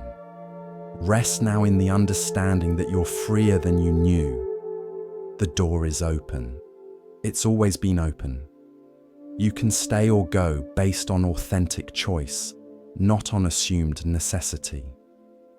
This recognition doesn't require you to change anything external. It just requires you to see clearly. The constraints you live under are more permeable than you thought. You've had more freedom all along. You just haven't been exercising it. Sleep now as a free person, aware that tomorrow you can walk through any open door you choose, or stay where you are by genuine choice, rather than imagined imprisonment. The freedom was always yours. Now you know it. Continuing along the path of Zen insight, we pause now to hear a teaching about perception and hidden value. Listen carefully to the next story. In the capital city, there was a mirror maker named Eiji, who had perfected his craft over decades. His mirrors were renowned for their clarity. When you looked into one of Eiji's mirrors, you saw yourself exactly as you were. No distortion, no wavering, no cloudiness. Just pure, clear reflection. But Eiji had a strange habit that puzzled his apprentices. After crafting each mirror, after polishing it to perfect clarity, he would sit before it for an hour just looking. Not at his own reflection, but at the mirror itself. Or so it seemed. When asked what he was doing, he would only smile and say, "I'm learning from it." One day, a young apprentice named Hana gathered her courage and asked directly, "Master, what does a mirror have to teach? It only reflects what's placed before it." Eiji gestured for her to sit beside him in front of a newly completed mirror. "Look at this mirror," he said. "What do you see?" "I see my reflection," Hana replied. "Yes. And what does the mirror think about your reflection?" Hana frowned. "Mirrors don't think." "Exactly. The mirror doesn't think you're beautiful or ugly. It doesn't judge you as good or bad. It doesn't prefer one face over another. It simply reflects what is without adding anything of its own. This is the mirror's teaching. He stood up and moved away, leaving the mirror empty of human reflections. Now what does it reflect? He asked. The wall behind it, the window, the light. And does it complain that the wall is less interesting than a human face? Does it wish the light would be different? Does it try to improve what it reflects? No, Hannah said slowly, beginning to understand. It just reflects whatever appears before it, without preference. This, Agi said, sitting back down, is how I try to experience life. Like a mirror, awareness that reflects everything, without distortion, without judgment, without trying to change what appears. Hannah thought about this. But we're not mirrors. We have thoughts, feelings, preferences. We judge constantly. Yes, Agi agreed, but beneath all those thoughts and judgments is pure awareness. The part of you that simply sees, simply knows, simply experiences without adding commentary. This awareness is like a mirror. It reflects your thoughts, but it doesn't judge them. It reflects your feelings, but it doesn't resist them. It reflects reality, but it doesn't try to change it into something else. He pointed to the mirror again. When you look in this mirror, it shows you exactly what you are in this moment. If you smile, it shows you smiling. If you frown, it shows you frowning. It doesn't try to make you smile when you're sad. It doesn't criticize you for frowning. It just faithfully, honestly, clearly reflects what is. Hannah stared at the mirror, seeing herself reflected there. She noticed how her mind immediately started judging what she saw. Her nose was too wide, her hair was messy, she looked tired. But the mirror itself held no such judgments. It simply showed her face with perfect neutrality. The suffering we create, Agi continued, comes largely from our inability to be like mirrors. We see what is, and immediately we add our opinions about what is. We see a thought, and we judge it as good or bad. We see a feeling, and we resist it or cling to it. We see reality, and we compare it to how we think it should be. All of this is distortion, adding things that aren't really there. He stood and walked to where several mirrors stood in various stages of completion. He picked up one that was cloudy, its surface rough.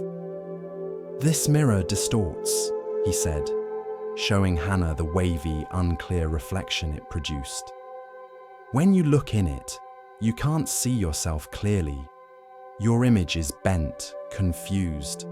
This is what our minds do when they're full of judgment and resistance and preferences. We can't see reality clearly because we're constantly bending it, distorting it, making it into something that confirms our beliefs." He set down the cloudy mirror and picked up one that was highly polished. "But this mirror," he held it up, showing Hannah her clear reflection, "adds nothing. It has no agenda. It doesn't care what appears before it. It just faithfully reflects moment by moment whatever is present. And in that faithful reflection, there's a kind of peace." Over the following weeks, Hannah began to practice what she called mirror awareness. When thoughts appeared in her mind, instead of immediately judging them or getting caught up in their content, she would try to simply reflect them, to be aware that thinking was happening without adding a second layer of thought about the first layer. When emotions arose, instead of immediately trying to push them away, or figure out why she was feeling them. She would try to simply reflect them, to notice that sadness was present or anger was present, the way a mirror might notice a cloud passing across its surface. It was harder than she expected. Her mind wanted to comment on everything, to judge, to analyze, to fix. But gradually, she learned to find that space of pure awareness beneath all the commentary, and she discovered that Eiji was right. There was a peace in simply reflecting reality without trying to change it. One evening, a wealthy merchant came to Eiji's workshop in great distress.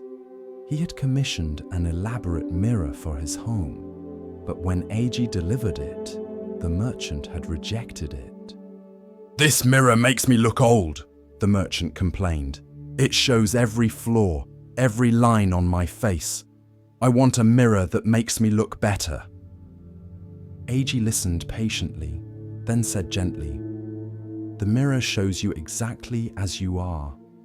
If you look old, it's because you are aging, as all humans do.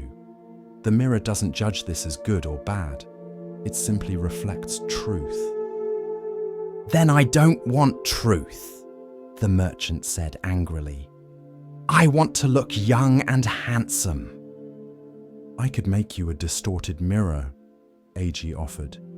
"One that softens lines and changes proportions. It would lie to you, but perhaps that would make you happier." The merchant paused, realizing how foolish he sounded.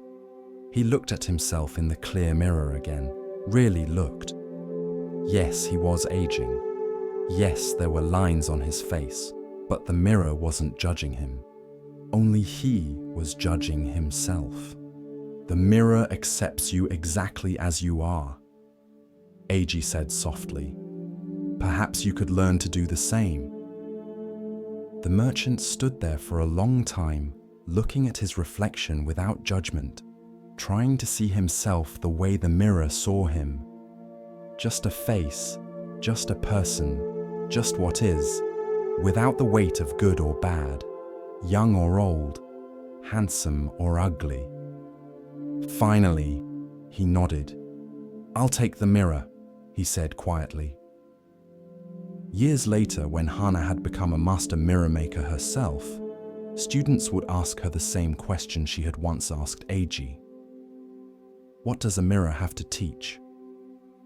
And she would reply, just as Eiji had, "A mirror teaches us pure awareness.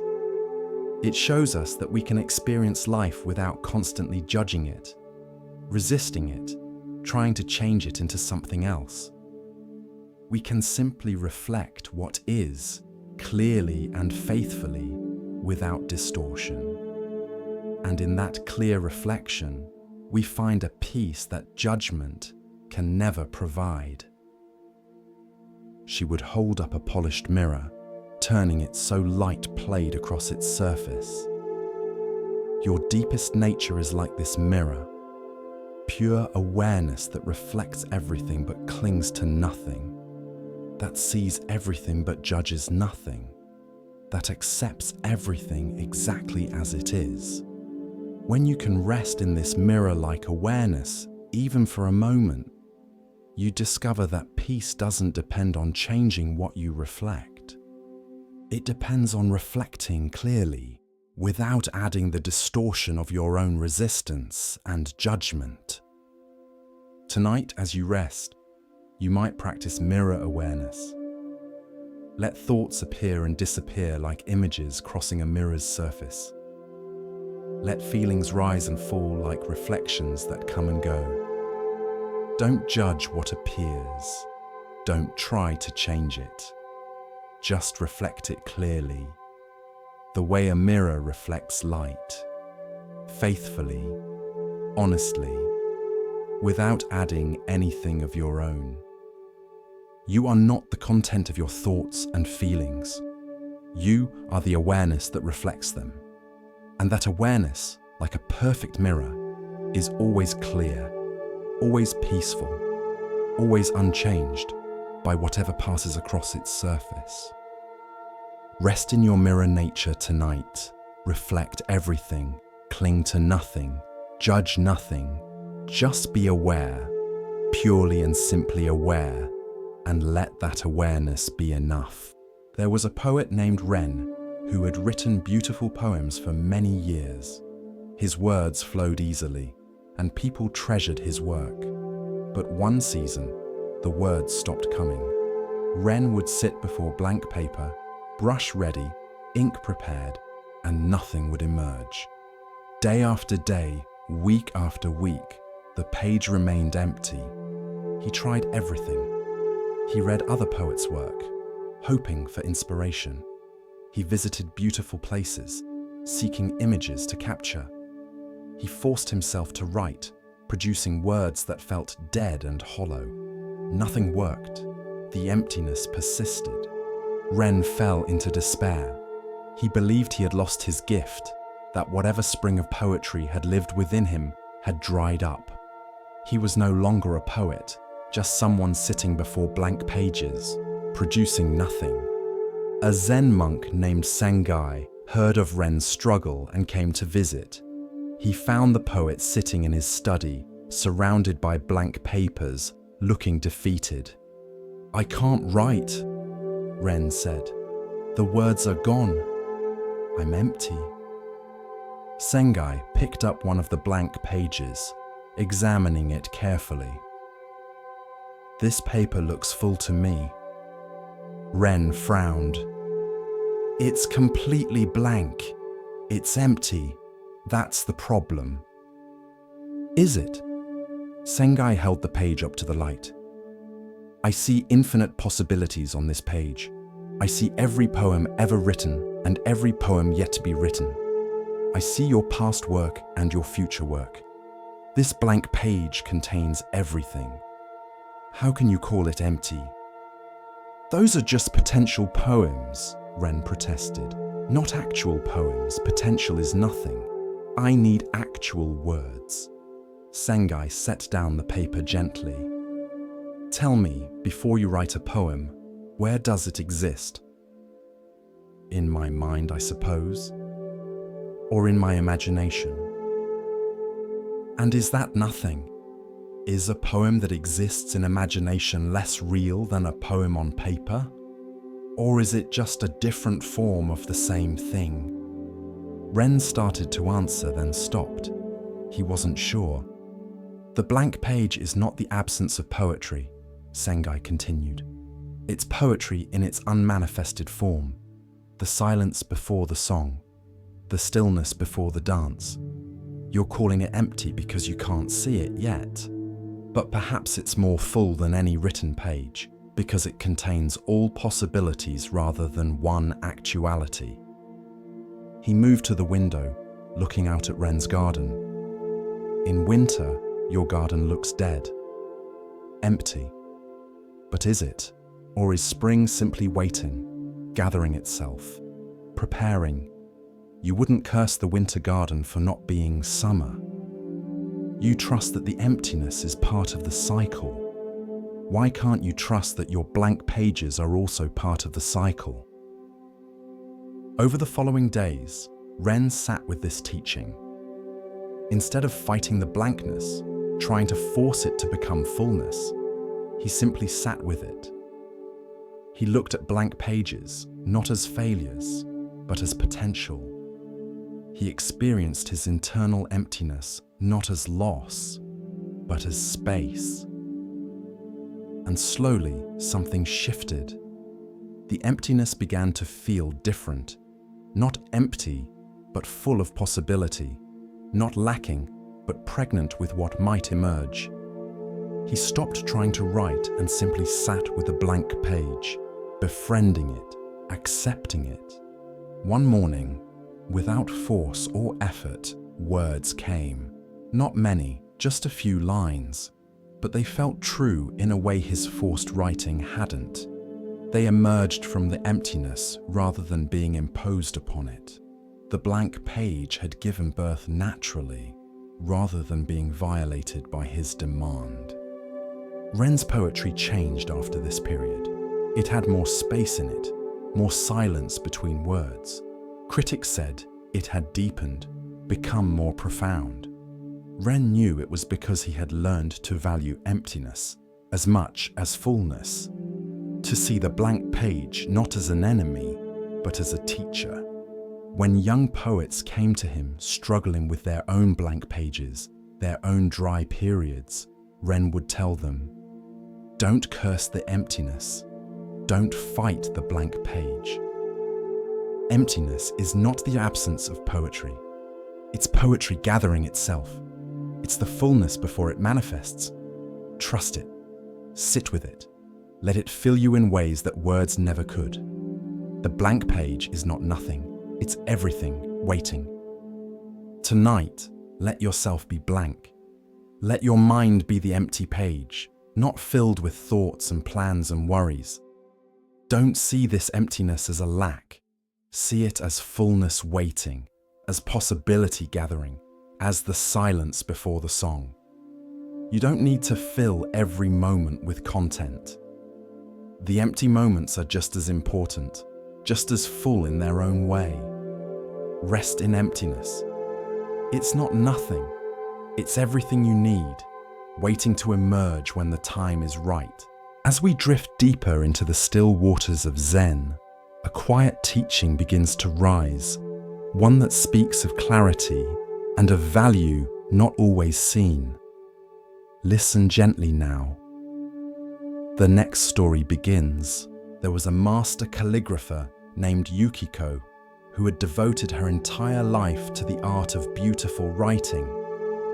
For 60 years, she had practiced daily, creating works that were displayed in temples and palaces throughout the land. Her characters were considered the finest of her generation. But as she grew old, her hands began to shake. The tremor was slight at first, barely noticeable, but gradually it worsened, until she could no longer create the smooth flowing lines that had been her signature. The characters she wrote became jagged, uneven, broken by the involuntary movements of her aging hands. Yukiko was devastated. Calligraphy was not just her work, it was her identity, her life's purpose. She had defined herself through her art for 60 years. Now, unable to produce the quality of work she had maintained for decades, she felt her life was over. If she couldn't create beautiful calligraphy, what was she? She stopped taking commissions. She stopped teaching students. She sat in her studio, staring at blank paper, unable to bring herself to create imperfect work. Each day felt like waiting for death, as if her life had ended, even though her body continued. One day, a young calligrapher named Kenji came to visit her. He had studied her work and wanted to meet her before she died, as he had heard she was no longer creating. "Master Yukiko," he said, bowing deeply, "please, will you show me how you create such beautiful work?" "I can't," Yukiko replied bitterly. "My hands shake. I can no longer do what I once did. My time is over." "Show me anyway," Kenji persisted. "Show me what you do now, even if it's not what you once did." Reluctantly, to satisfy this persistent young man, Yukiko took up her brush. Her hand trembled as she moved it across the paper. The line broke and wavered. The character she was forming looked nothing like the smooth, perfect characters she had created for 60 years. But Kenji was staring at it with wonder. "This is extraordinary." "It's broken," Yukiko said. "It's everything I spent my life learning not to do." "It's alive," Kenji replied. "Your old work was perfect, but this has something your perfect work didn't have. It has a vulnerability. It has humanity. It shows the reality of the hand that made it, the tremor that comes with age, the imperfection that comes with being human. It's no less beautiful, it's beautiful in a different way. He pointed to specific places where the line broke. See how this break creates a pause, a breath? See how this wobble adds energy, movement. You couldn't create these effects intentionally. They come from not being able to control everything, from allowing the reality of your condition to show. Yukiko looked at her shaky calligraphy with new eyes. She had been seeing only what it wasn't: smooth, controlled, perfect. She hadn't been seeing what it was: authentic, immediate, marked by the truth of her aging body. "You're saying my shaking hands aren't ending my art?" she asked. "They're changing it." "They're revealing a new possibility," Kenji said. "You've mastered perfection.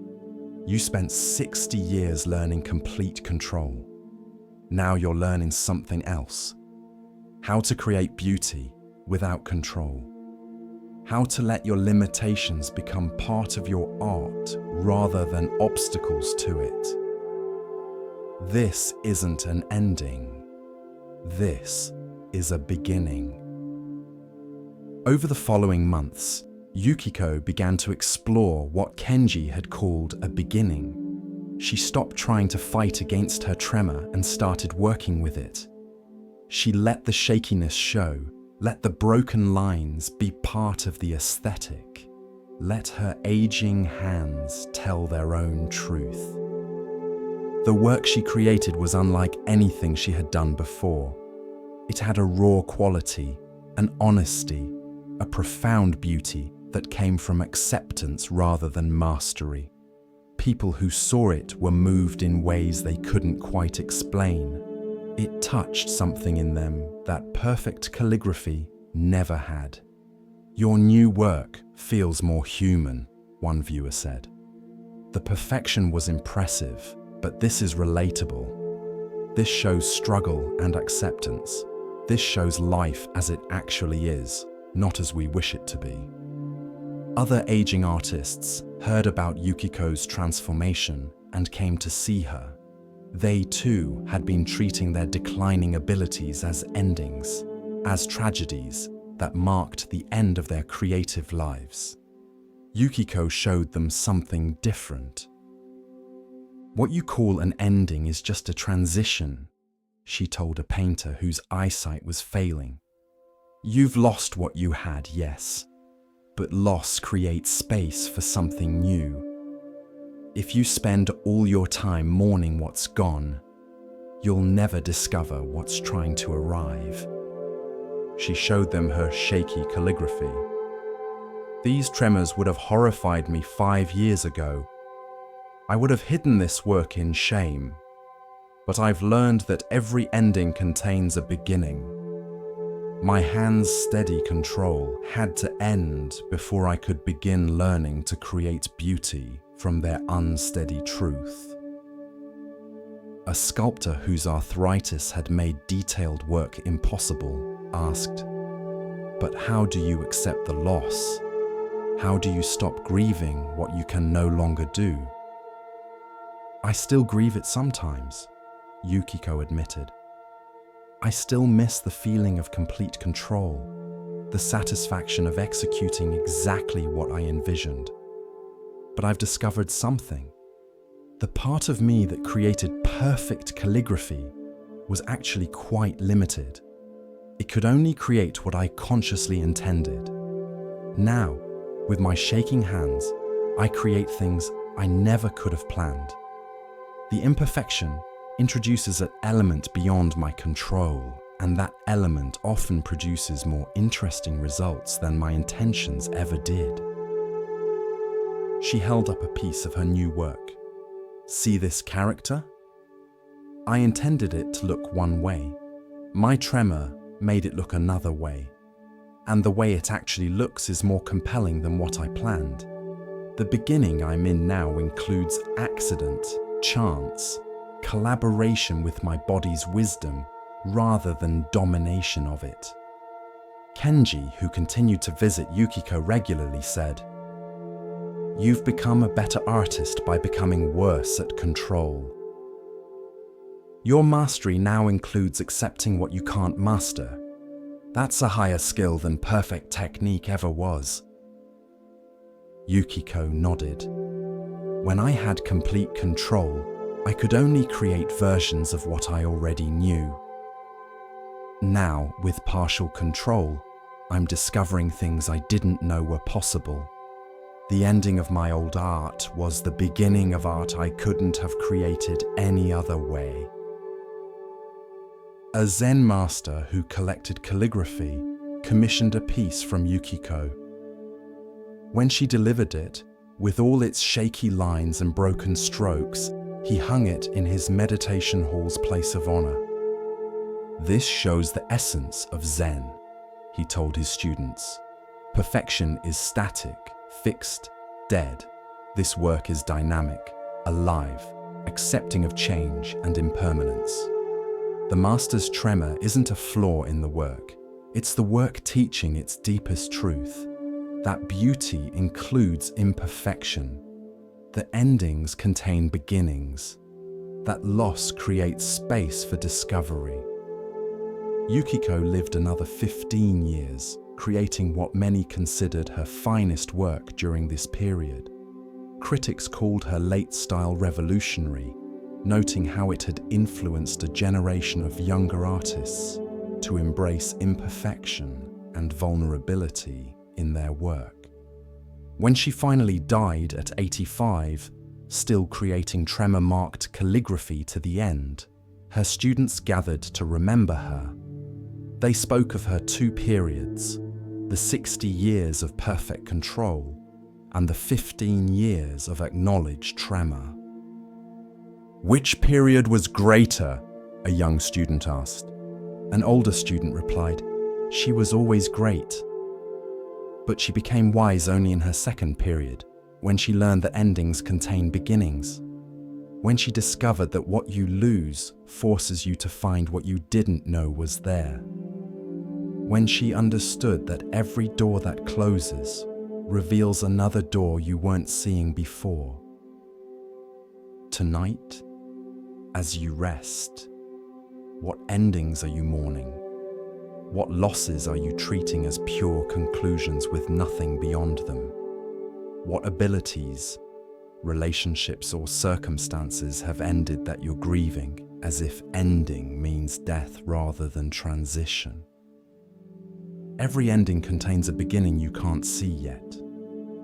The closing of one possibility opens others that couldn't have opened if the first possibility had continued. Your losses aren't just subtractions.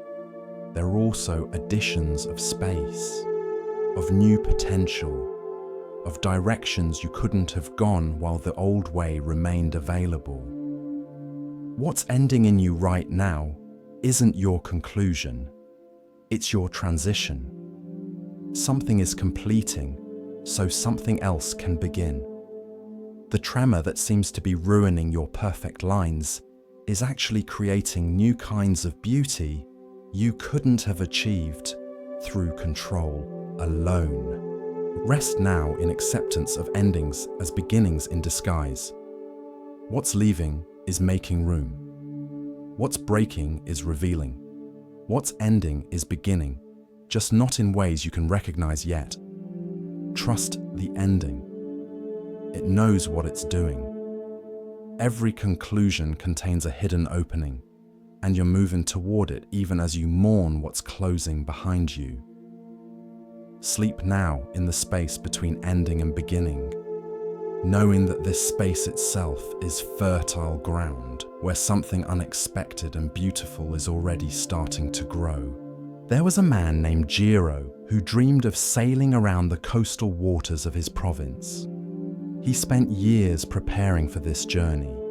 He studied navigation, learned about weather patterns, and read accounts of other sailors' voyages. He purchased the best boat he could afford, and spent months modifying it, adding improvements, and ensuring everything was perfect. He would tell his friends, "I'm almost ready. Just a few more things to prepare." Years passed. The boat sat in its slip, pristine and unused. Jiro continued preparing, planning, improving, getting ready for the journey he would take soon. An old sailor who lived nearby watched this for several years. Finally, he approached Jiro one morning as the man was polishing brass fittings on his perpetually docked boat. "Beautiful boat," the old sailor said. "Thank you," Jiro replied proudly. "I've put a lot of work into it. I'm almost ready to sail." "Almost ready?"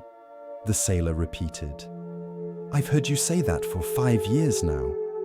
What exactly are you waiting for?" Jiro looked uncomfortable. "I want everything to be perfect. I want to be completely prepared. I don't want to make mistakes." "Let me tell you something," the old sailor said. "I've sailed these waters for 40 years.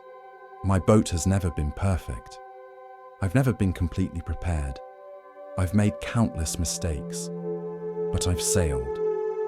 And you, with your perfect boat and your complete preparation, have never left the dock. So who's really the sailor here?" Jiro felt defensive. "But what if something goes wrong? What if I'm not ready?" "Something will go wrong," the sailor said. "You won't be ready. That's not a possibility, that's a certainty. The sea doesn't wait for you to be ready, and preparation only teaches you so much. Most of what you need to know, you learn by sailing, not by preparing to sail." He patted the boat's rail. "This boat is dying here at the dock. It was built to sail. You were built to sail. But both of you are sitting here, trapped by your fear of imperfection, your need for complete readiness. And while you wait for the perfect conditions, for total preparation, your life is passing." That evening, Jiro sat on his boat as the sun set, thinking about the old sailor's words. How many perfect days had he missed while preparing? How many adventures had he postponed waiting for complete readiness? How much of his life had he spent getting ready to live rather than actually living? The next morning, without overthinking it, Jiro untied his boat and sailed out of the harbour. His hands were shaking. He wasn't sure he was ready, but he sailed anyway.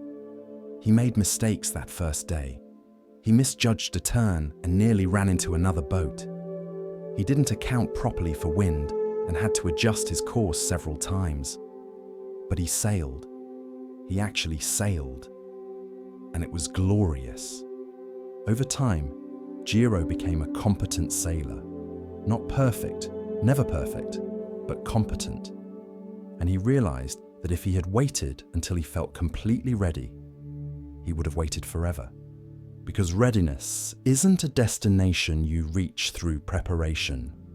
It's a decision you make despite uncertainty. Tonight, what have you been preparing for but never started? What perfect conditions are you waiting for before you allow yourself to rest, to heal, to change, to grow? What if you'll never feel completely ready? What if the preparation itself has become the obstacle? Let yourself sail tonight. Into sleep, into rest, into whatever comes next. Not perfectly prepared, not completely ready, just willing. That's enough. That's all it takes. Stop preparing and start sailing. With each breath, we continue our journey through the wisdom of Zen, where the smallest stone may hold the greatest truth. Here starts the next story. In the capital city lived a tea master named Soho, who had spent 50 years perfecting the art of the tea ceremony. His movements were flawless, his timing exact, his aesthetic sense refined beyond what most people could achieve in several lifetimes. Every detail of his ceremonies was considered and precise. The angle of the bowl, the temperature of the water, the moment to pass the tea, the positioning of each implement.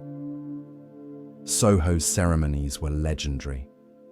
People would wait years for an invitation to attend. Wealthy patrons offered fortunes to have Soho perform ceremonies for their guests. Other tea masters studied his techniques, trying to replicate his perfection. But Soho himself had grown troubled. Despite his technical mastery, despite the acclaim, he felt his ceremonies had become performances rather than genuine expressions of tea mind. He was so focused on executing each movement perfectly that he had lost connection to the spirit beneath the movements. His ceremonies were flawless, but somehow empty. On his 70th birthday, Soho decided to retire from public ceremonies. He would perform one final tea ceremony, a farewell to his long career, and then step away to live simply in a small temple. He prepared meticulously for this final ceremony. He invited only his closest students and a few respected elders who had followed his work for decades. He selected implements he had used for years, choosing each for its history and meaning. He practiced the movements daily in the weeks leading up to the ceremony, ensuring everything would be perfect. The day of the ceremony arrived. Soho entered the tea room with his usual grace, began with his usual precision. His guests watched in respectful silence, knowing they were witnessing a master's final performance. Then, midway through the ceremony, something unexpected happened. As Soho reached for the tea bowl, his hand trembled slightly. Whether from age, emotion, or simple nervousness, he couldn't say. The tremor caused him to fumble the bowl. It didn't fall or break, but his grip was clumsy, his movement awkward. The flow of the ceremony was disrupted by this imperfect moment. Soho's first instinct was mortification. After 50 years of perfect execution, his final ceremony was marred by a clumsy mistake. But then something shifted in him. The mistake had broken his focus on perfection, and in that break, he suddenly felt present in a way he hadn't been during a ceremony in years. He picked up the bowl, not with perfect grace, but with simple honesty, with the actual movement of an old man holding a bowl. He continued the ceremony, but something had changed. He was no longer performing perfectly. He was just making tea, sharing tea, being present with his guests. The movements that followed weren't as technically flawless as usual, but they had a quality his perfect performances had lacked. They were real. They were Soho actually being here, making tea, connecting with his guests, rather than Soho executing a perfect reproduction of the tea master role. When the ceremony ended, there was a long silence. Then one of the elder guests spoke. "That was the finest tea ceremony I have ever experienced." Soho was confused. "But I made mistakes. The execution wasn't clean." "The execution was finally clean," the elder replied. "Clean of performance, clean of ego, clean of the need to be perfect. For the first time in decades, I saw you actually making tea rather than demonstrating how tea should be made. Your fumble was the most important moment of the ceremony. It dropped you out of performance and into presence." Another guest agreed. "I've attended 6 of your ceremonies over the years. they were all technically superior to today's. But this one touched me in a way the others never did. The imperfection made it human. It made it real. It made it about tea rather than about perfection. Soho sat with this feedback for a long time. He realized that his 50-year pursuit of perfect execution had taken him away from genuine expression. He had become so skilled at performing the tea ceremony that he had forgotten how to simply make tea with presence and care. "I thought mastery meant perfect execution," Soho told his students later. "I thought the goal was to perform each movement so exactly that no flaw could be found. But that kind of mastery is dead. It's impressive but not alive. Today, when I fumbled and had to let go of perfection, I finally rediscovered what tea ceremony is actually about. Presence, connection, the simple act of sharing tea with other humans." He looked at his hands, still slightly trembling. "These old hands that made a mistake taught me more than 50 years of perfect practice. They taught me that perfect execution becomes perfect only when you stop trying to perfect it, when you let go of performance and sink into presence." One student asked, "So should we not practice? Should we not work toward technical excellence?" "Practice," Soho replied. "Develop your technique. But don't let technique become an end in itself. Practice until the movements are natural, then let go of trying to perform them perfectly. Use your technique to support presence, not to replace it. Master the form so completely that you can forget the form and just be here, making tea." He picked up a tea bowl, holding it with the same slight tremble. "See this imperfection? This is actually perfection because it's real. It's an old man's hand actually holding a bowl. The steady, flawless grip I cultivated for decades was impressive, but it was also a kind of lie it hid my actual hand behind a perfect performance. This trembling hand is honest, and honesty is more important than perfection." In the weeks following his final ceremony, Soho began making tea in a completely different way. He still had all his technical skills, all his aesthetic sensitivity, but he used them lightly, allowing imperfection, welcoming the unexpected, staying present with what was actually happening rather than executing a mental script. He made tea for strangers, for children, for anyone who wanted to share a bowl. These weren't formal ceremonies with guests and perfect settings. They were just tea, made with care, shared with presence. And people felt more touched by these simple offerings than they had by his legendary perfect ceremonies. "You've become a greater tea master by letting go of mastery," one visitor observed.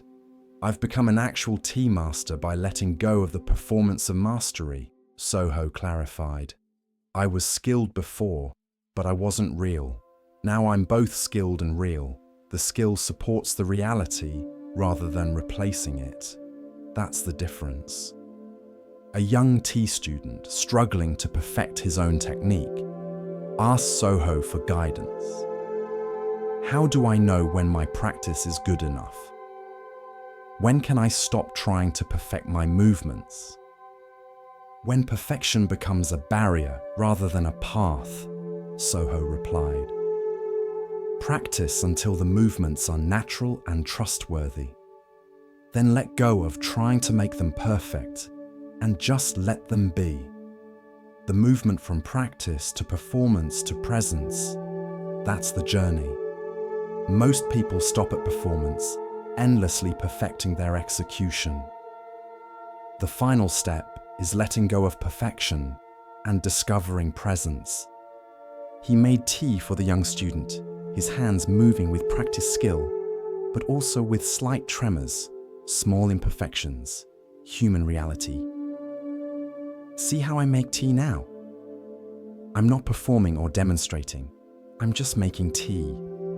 The years of practice allow me to do it well, but letting go of perfection allows me to do it truly. Both are necessary, but the second is what makes it complete. Tonight, as you rest, you might consider what you've been perfecting, performing, trying to execute flawlessly. What would happen if you let your hands tremble slightly? If you allowed imperfection? If you stopped performing mastery and just did the thing itself, present and real? Perfect execution is impressive, but presence is what actually connects, what actually matters, what actually makes any practice complete. You've practiced enough, you've refined enough. Now it's time to let go of perfection and discover what's on the other side. Not sloppiness, not carelessness, but genuine presence that includes both skill and imperfection, both mastery and humanity. Rest now in this completion. Let yourself fumble slightly. Let yourself be real rather than perfect. The Tea Master's Last Cup teaches that the journey ends not in flawless execution, but in authentic presence. You've arrived, not at perfection, but at something better. Yourself, skilled and real, doing what you do with care and presence, and the slight tremble of actual human hands. That's perfection. That's the completion. That's the teaching.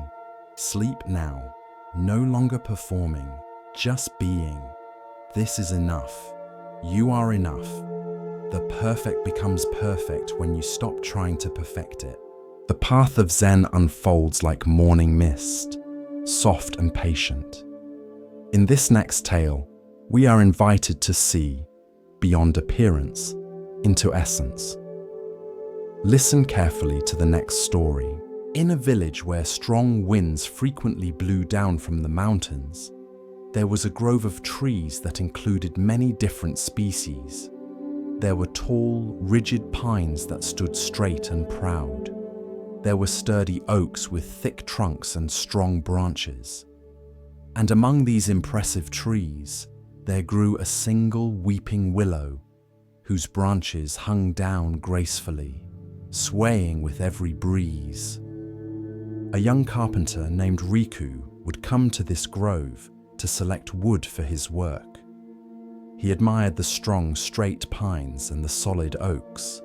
These were trees that stood firm against the wind, that didn't bend or yield, that maintained their position no matter what the weather came. This, Riku thought, was what strength looked like. The weeping willow he barely noticed, and when he did, he pitied it. Its branches drooped instead of reaching proudly skyward. It swayed and bent with every wind. It seemed weak, yielding, almost pathetic compared to the strong trees around it. Then one year, a great storm came. The wind howled down from the mountains with unprecedented force. The rain fell in sheets. Lightning split the sky.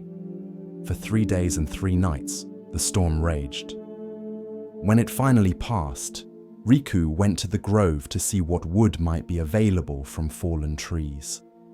What he found shocked him. The strong pines, so tall and proud, had snapped like twigs. Their rigid trunks had broken under the force of the wind. The sturdy oaks had been uprooted, their strong but inflexible branches torn away. All across the grove lay the wreckage of trees that had stood firm, refused to yield, and had been destroyed for their rigidity. But the weeping willow still stood. Its branches, which had seemed so weak because they bent and swayed, had flexed with the wind rather than breaking against it. The tree that had appeared most fragile had survived when all the apparently strong trees had fallen. Riku sat beside the willow, looking at the destruction around it, trying to understand what he was seeing. Everything he thought he knew about strength was being challenged. The rig had broken. The yielding had survived. An old Buddhist nun named Kei was walking through the grove, surveying the damage from the storm. She saw Riku sitting in confusion and joined him. "The storm taught you something," she said. "I don't understand," Riku replied. "The strong trees broke. The weak ones survived. How can that be?" "You're confusing rigidity with strength," Kei said gently, "and flexibility with weakness. These are not the same things." She touched one of the willow's drooping branches. "This tree looks weak because it bends, but bending is what saved it." The rigid trees fought against the wind, trying to stand firm, refusing to yield. And the wind broke them. The willow didn't fight. It bent with the wind, yielded to forces it couldn't resist, and in that yielding, found the strength to survive. Riku listened carefully as Kei continued. "There's a principle in martial arts called Ju, which means gentleness or flexibility. The idea is that you don't meet force with force. You don't try to be harder than what's hitting you. Instead, you yield. You move with the energy coming at you. You redirect it rather than blocking it. This isn't a weakness. It's a different kind of strength." She gestured to the broken pines. These trees were strong in one way, but their strength was brittle. They could stand firm against normal winds, but when a force greater than their resistance came, they broke. The willow's strength is different. It has no brittleness because it has no rigidity.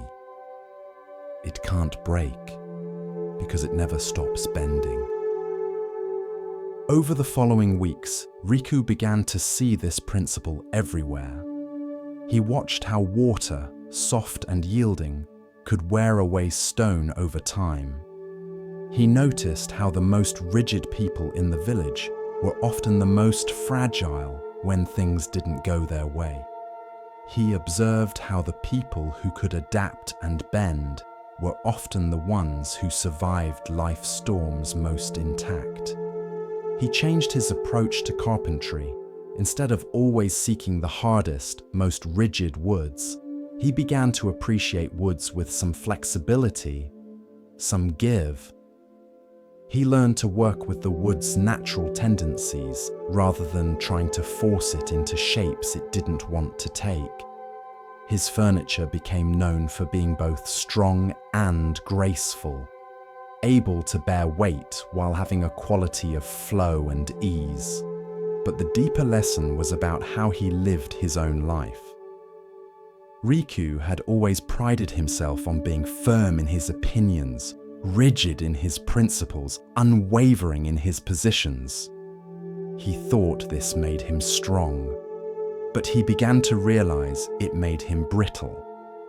When his wife suggested a different approach to something, his first instinct had always been to resist, to stand firm in his original idea. Now he began to consider, what if yielding wasn't losing? What if listening and adjusting weren't weaknesses but wisdom? When a client wanted changes to a piece he was building, instead of rigidly defending his design, he would flex, adapt, and incorporate their ideas. Often, the result was better than what he had planned.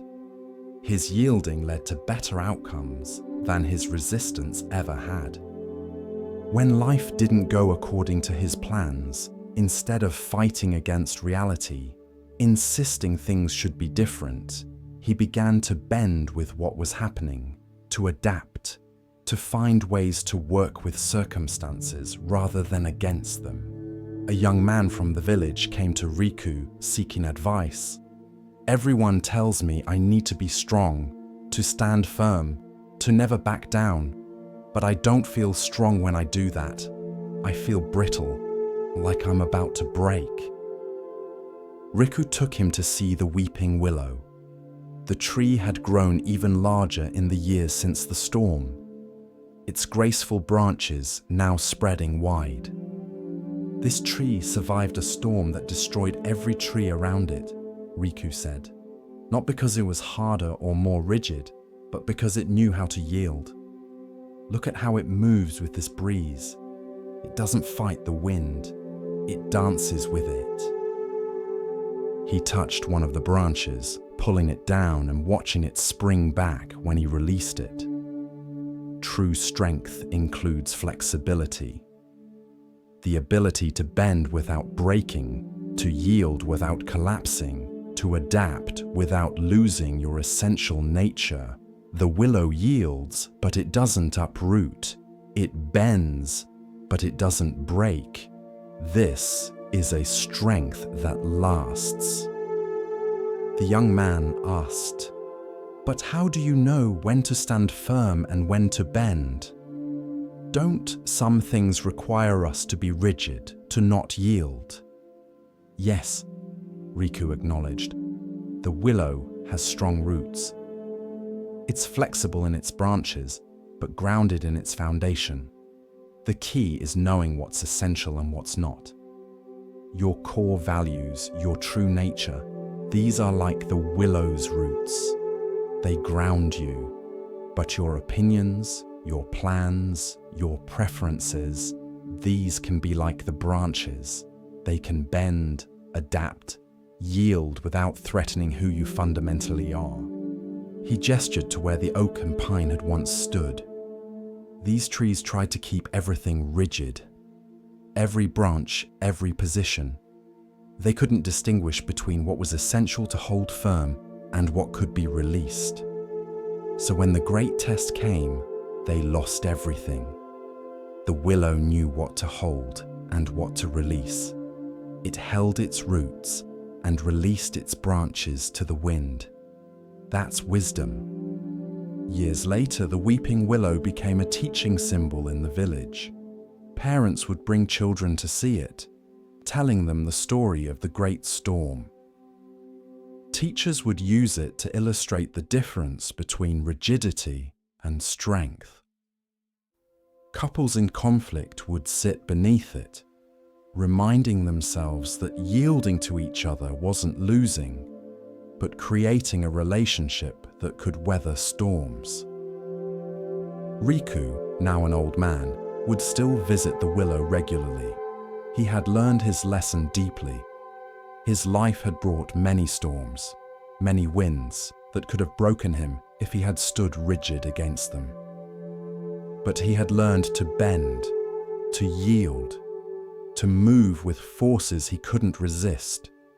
And like the willow, he had survived, even thrived, not despite his flexibility, but because of it. One day, a master carpenter from the capital came to the village seeking Riku's advice. "I'm known for my rigid standards, my unwillingness to compromise," the master said. "But I'm miserable, and my relationships are all strained. People say I should learn from you." Riku took him to the willow. "What do you see?" "A tree with drooping branches. It looks weak. It's the only tree that survived the great storm. Everything that looked strong broke. This tree that looks weak stood firm, not through rigidity, but through flexibility." He let this sink in before continuing. "Your rigidity feels like strength because you're in control, imposing your will, but it's actually brittleness. When life brings forces stronger than your will, you'll break. Learn to bend, learn to yield, not in your core principles, but in your attachment to having everything your way. True mastery includes knowing when to stand firm and when to flow. Tonight, as you rest, notice where you're holding rigid. What positions are you gripping too tightly? What plans are you clinging to that life is asking you to release? Where might you need to be more like the weeping willow, yielding to forces you can't control, bending so you don't break? Strength isn't always about standing firm. Sometimes it's about flowing with what comes. Sometimes the greatest power is in yielding, adapting, and moving with life rather than against it. The willow survives because it doesn't fight battles it can't win. It bends, knowing that bending isn't breaking. Let yourself bend tonight. Let yourself yield to rest, to uncertainty, to whatever is. Don't be rigid in your expectations of how this should feel or what should happen.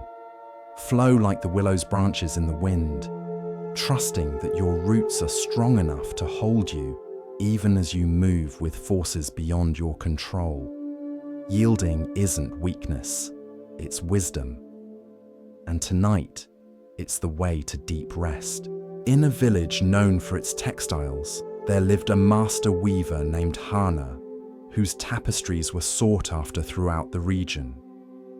Her work was meticulous, each thread placed with precision, each pattern executed exactly as planned. She would design a piece completely in her mind before beginning, then weave it exactly as envisioned, allowing no deviation from her original plan. One day, Hana was working on her most ambitious piece yet, a large tapestry commissioned by a wealthy patron. She had been weaving for 3 weeks, and the pattern was emerging beautifully, exactly as she had planned it. The colors flowed in perfect harmony, the design unfolding with mathematical precision. Then disaster struck. As she reached for a spool of thread, her elbow knocked over a cup of tea. The liquid spilled across her loom, soaking into the partially completed tapestry and breaking several threads. Hana stared at the damage in horror. Weeks of work, ruined. The pattern disrupted. The threads broken in places she hadn't planned. Her carefully designed vision, destroyed by one careless moment. Her first impulse was to tear it all down and start over. But the patron needed the piece in 2 weeks, and starting over would make meeting the deadline impossible. She would have to work with the damaged tapestry somehow. For a full day, Hana sat before the loom, paralyzed by frustration and disappointment.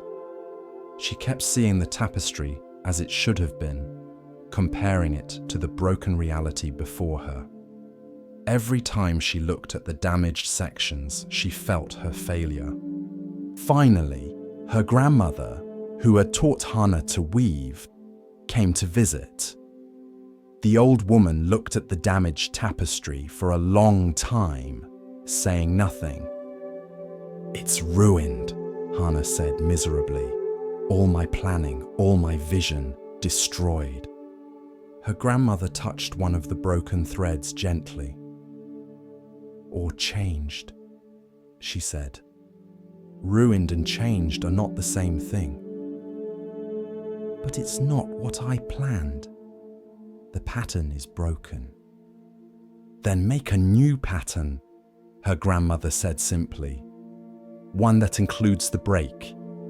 Use the interruption as part of the design rather than fighting against it." Hana wanted to argue, wanted to insist that the original plan was the only right way. But she looked at her grandmother's eyes, which had seen 70 years of life's interruptions and changes, and stayed quiet. "When I was your age," her grandmother said, settling into a chair, "I believed that good weaving meant perfect execution of a predetermined plan. Any deviation was failure. Any interruption was disaster. I would throw away pieces that didn't match my vision, even if they were beautiful in their own way. She smiled, remembering. Then one year, I was weaving a ceremonial cloth for a temple. I had planned an elaborate pattern of lotus flowers, but halfway through, I became very ill. I couldn't work for 2 months. When I finally returned to the loom, I had forgotten exactly what I'd planned. My hands had changed from the illness. My eyes saw colors slightly differently. I couldn't recreate my original vision even if I tried. "What did you do?" Hannah asked. "I wept at first," her grandmother admitted. "I felt like I had failed. But then I started weaving again, not trying to force my memory of the original plan, but responding to what was actually there on the loom. Where I had forgotten the exact pattern, I improvised. Where my hands moved differently, I let them. Where my changed eyes saw colors differently, I trusted them." She leaned forward, and you know what? That piece became the most celebrated work I ever created. People still talk about it. They say it has a quality that my other work doesn't have, a kind of depth and authenticity. Because it wasn't just my plan executed perfectly. It was my plan interrupted by life, changed by circumstance, transformed by letting go of control. Hannah looked at her damaged tapestry with new eyes. What if she stopped seeing it as her failed plan and started seeing it as an opportunity? What if the broken threads weren't mistakes but invitations to create something she never would have imagined? She began to weave again, but differently. Where threads were broken, she wove in new colors, creating unexpected contrasts. Where the pattern was interrupted, she let it flow in new directions. Where tea stains had discolored sections, she added complementary shades that made the stains look intentional, like watercolor washes. The work became a dialogue between her original plan and the accidents that had interrupted it. She found herself excited by this conversation, by the surprise of not knowing exactly what would emerge, by the creativity required to work with interruption rather than against it. 2 weeks later, when she delivered the finished tapestry to the patron, she held her breath. It was not what she had promised. It was not what anyone had expected. The patron stared at it for a long time. Hannah prepared herself for disappointment, perhaps even for the commission to be rejected. Then the patron turned to her with tears in his eyes. "This is extraordinary," he said quietly. "It's unlike anything I've ever seen. There's something alive about it, something that speaks of real life rather than perfect planning. This pattern here, these unexpected color changes, this flow that seems both intentional and spontaneous. How did you create this?" Hannah told him the truth about the spilled tea, the broken threads, the ruined plan, the choice to work with the damage rather than starting over. The patron listened and nodded slowly. "So this beauty came from accident and interruption, from things going wrong, from embracing what went wrong," Hannah clarified. "From letting the interruption become part of the design rather than the enemy of it." The patron hung the tapestry in the place of highest honor in his home. People came from distant cities to see it. They would stand before it and feel something they couldn't quite name, a quality of authenticity that perfectly planned and executed works somehow lacked. Hannah's approach to weaving changed after that. She still planned her pieces, still brought skill and intention to her work, But she no longer demanded that reality conform perfectly to her plans. When threads broke, when colors ran differently than expected, when her hands moved in ways she hadn't intended, she learned to see these interruptions as collaborators rather than enemies. Her later work was marked by this quality of collaboration with accident. She became known for tapestries that felt alive, that contained both intention and surprise, that spoke of a weaver who had learned to dance with interruption rather than fight against it. When students came to learn from her, she would tell them the story of the spilled tea and the broken threads. "Life will interrupt your plans," she would say.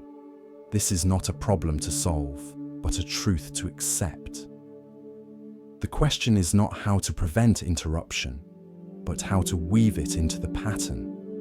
How to let it teach you, change you, take you places your plan never would have gone. She would show them her most celebrated piece, the one born from disaster. "This taught me that my plans are not sacred. They're just starting points. What emerges when plan meets reality, when intention meets accident, when control meets surrender, that's where the real art lives. Not in perfect execution of a predetermined vision, but in the creative response to all the ways reality refuses to conform to our vision." Tonight, as you rest, you might consider how life has interrupted your plans, the ways things haven't gone as you envisioned, the broken threads in your own tapestry. Are you still fighting against these interruptions, trying to force reality back to your original plan? Or can you begin to weave them into a new pattern, one you never would have imagined, but that might be more beautiful, more authentic, more true than your original vision? Your life is not a failed plan. It's a collaborative creation between your intentions and reality's interruptions. And sometimes the interruptions are the best parts, the threads of color you never would have chosen, but that make the whole piece come alive. Rest now in acceptance of all the broken threads, all the spilled tea, all the ways your carefully laid plans have been disrupted. These are not failures. They're invitations to create something new, something real. Something that could only emerge from the collaboration between what you intended and what actually happened. In the hush of understanding, Zen offers us another glimpse of what it means to recognize worth not by weight or shine, but by presence. Here starts the next story. In a province divided by a deep gorge, there lived a master bridge builder named Kazuo. He had constructed bridges across rivers, over valleys, spanning impossible distances. His bridges were renowned for their strength and elegance. People traveled safely across waters and heights that would otherwise have been impassable, all thanks to Kazuo's skill and courage. But Kazuo harbored a secret that no one suspected.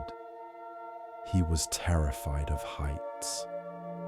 This fear had been with him since childhood, since the day he had climbed too high in a tree and fallen, breaking his arm. The memory of that fall, the stomach-dropping sensation of nothing beneath him, had never left. Yet somehow, he had become a bridge builder, perhaps because he wanted to conquer this fear, or perhaps because he wanted to create safe passage for others over the very thing that terrified him. For years, Kazuo managed his fear through careful strategy. He would design the bridges in his workshop, calculate every measurement, supervise construction from solid ground. His apprentices would do the high work, walking the beams, securing the cables, testing the spans. Kazuo would stay below, calling instructions, his feet planted firmly on earth. His bridges were masterpieces of engineering. Each one stood as testament to his brilliant mind. But Kazuo knew the truth. He had never once walked across one of his own bridges. He had never felt the sway of the structure he designed. He had never looked down from the height his calculations assured was safe. This secret gnawed at him. He felt like a fraud.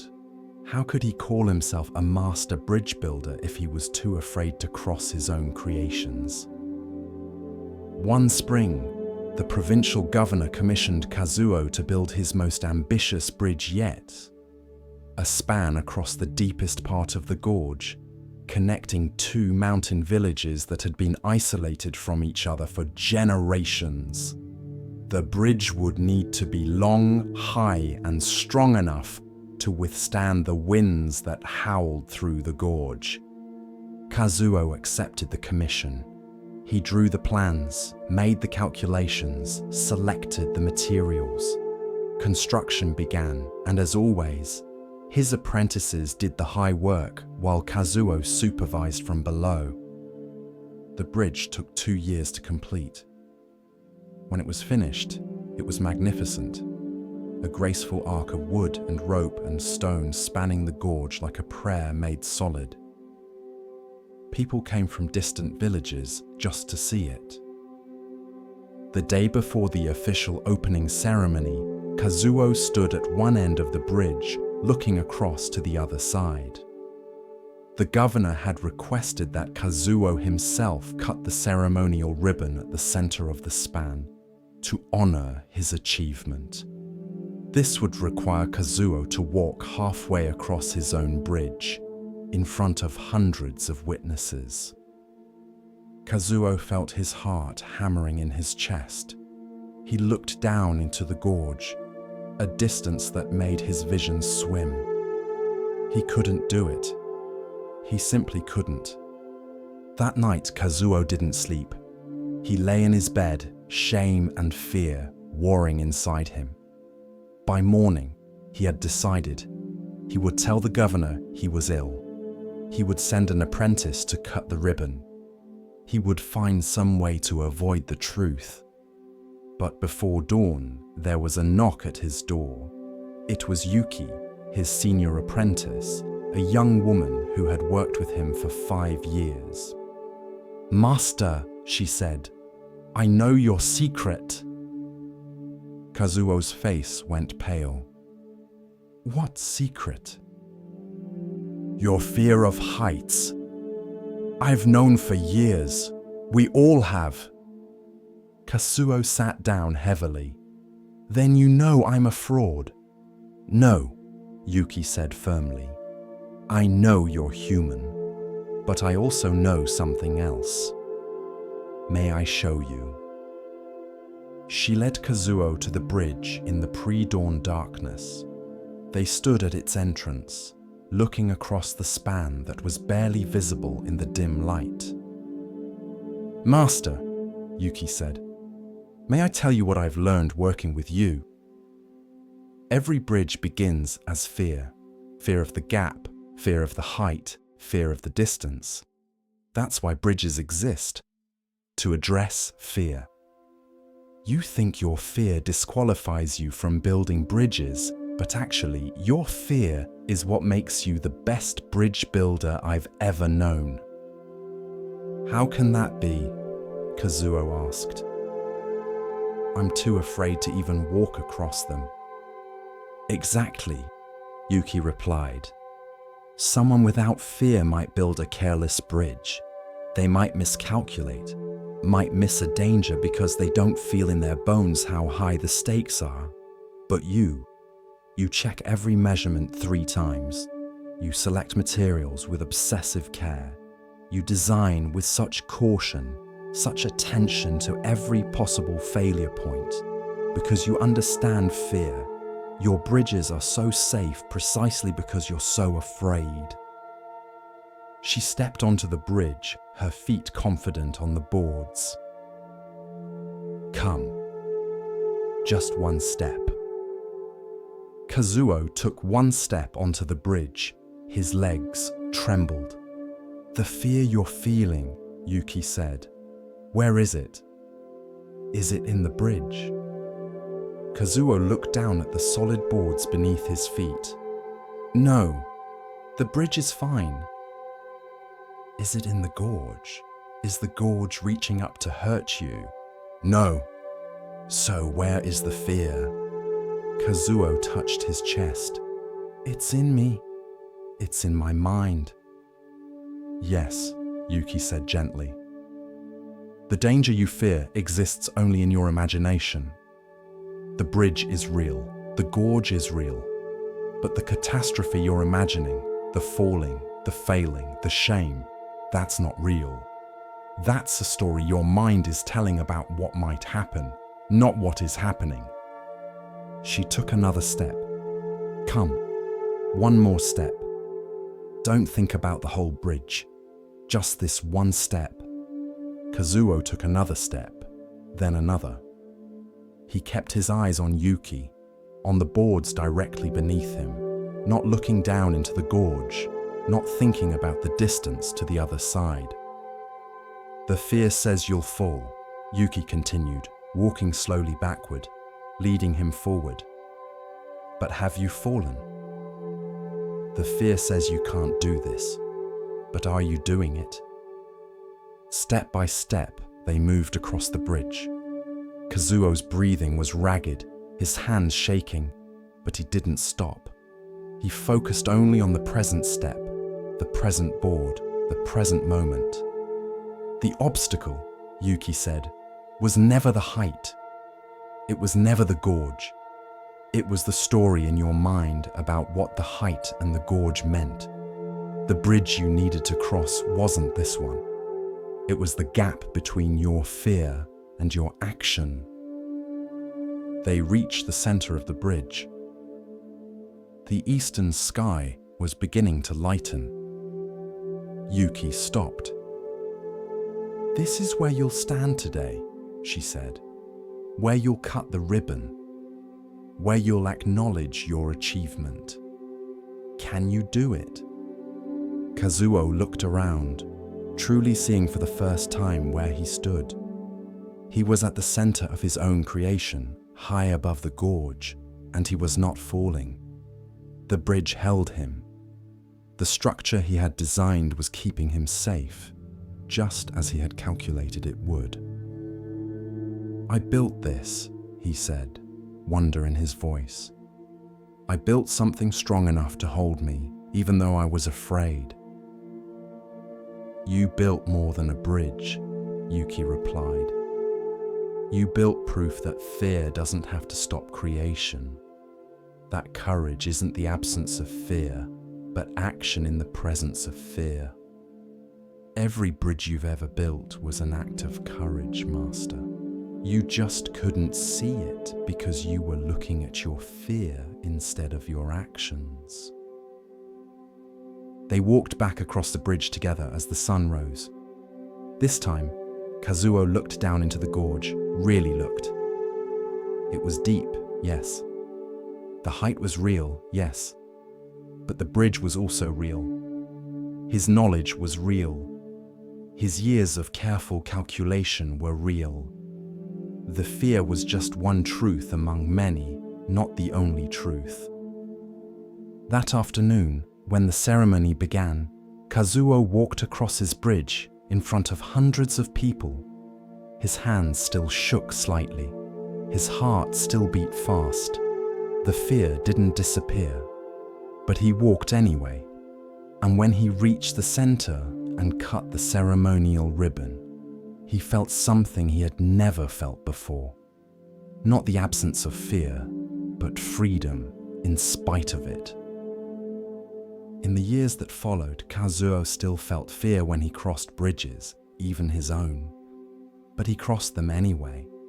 He learned that courage wasn't about being unafraid. It was about recognizing fear as a feeling, not a fact, as a story the mind tells, not a truth that must be obeyed. He would tell his students, "The obstacles that stop us are rarely as solid as they seem. Most of them are built not of stone and distance, but of belief and imagination.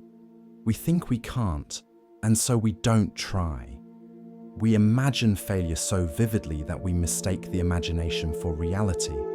But if you take one step, then another, focusing only on what's real in this moment, rather than what's imagined about the future, you often find that the obstacle dissolves. It was never as solid as you believed. Tonight, as you rest, you might consider the bridges you haven't crossed because of fear. What obstacles exist primarily in your imagination? What catastrophes are you so certain will happen that you never test whether they're true? What would one step look like? Just one step, not the whole journey, just the present moment's possible action. Your mind will tell you stories about falling, failing, being hurt or humiliated. These stories feel so real that you mistake them for prophecy, but they're just stories. The present moment is offering you solid boards beneath your feet, a structure that can hold you, a possibility you've been afraid to test. The bridge is stronger than your fear of it, and you are stronger than the stories your mind tells about what you cannot do. Rest now in this truth. Let your fears be what they are, feelings, not facts.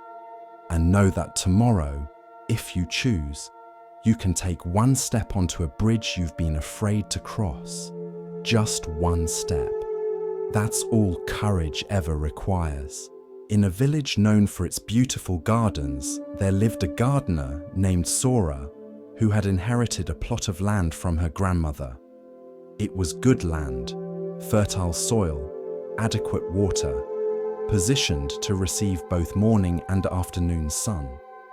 Sora's neighbours on every side had transformed their properties into showcases of horticultural ambition.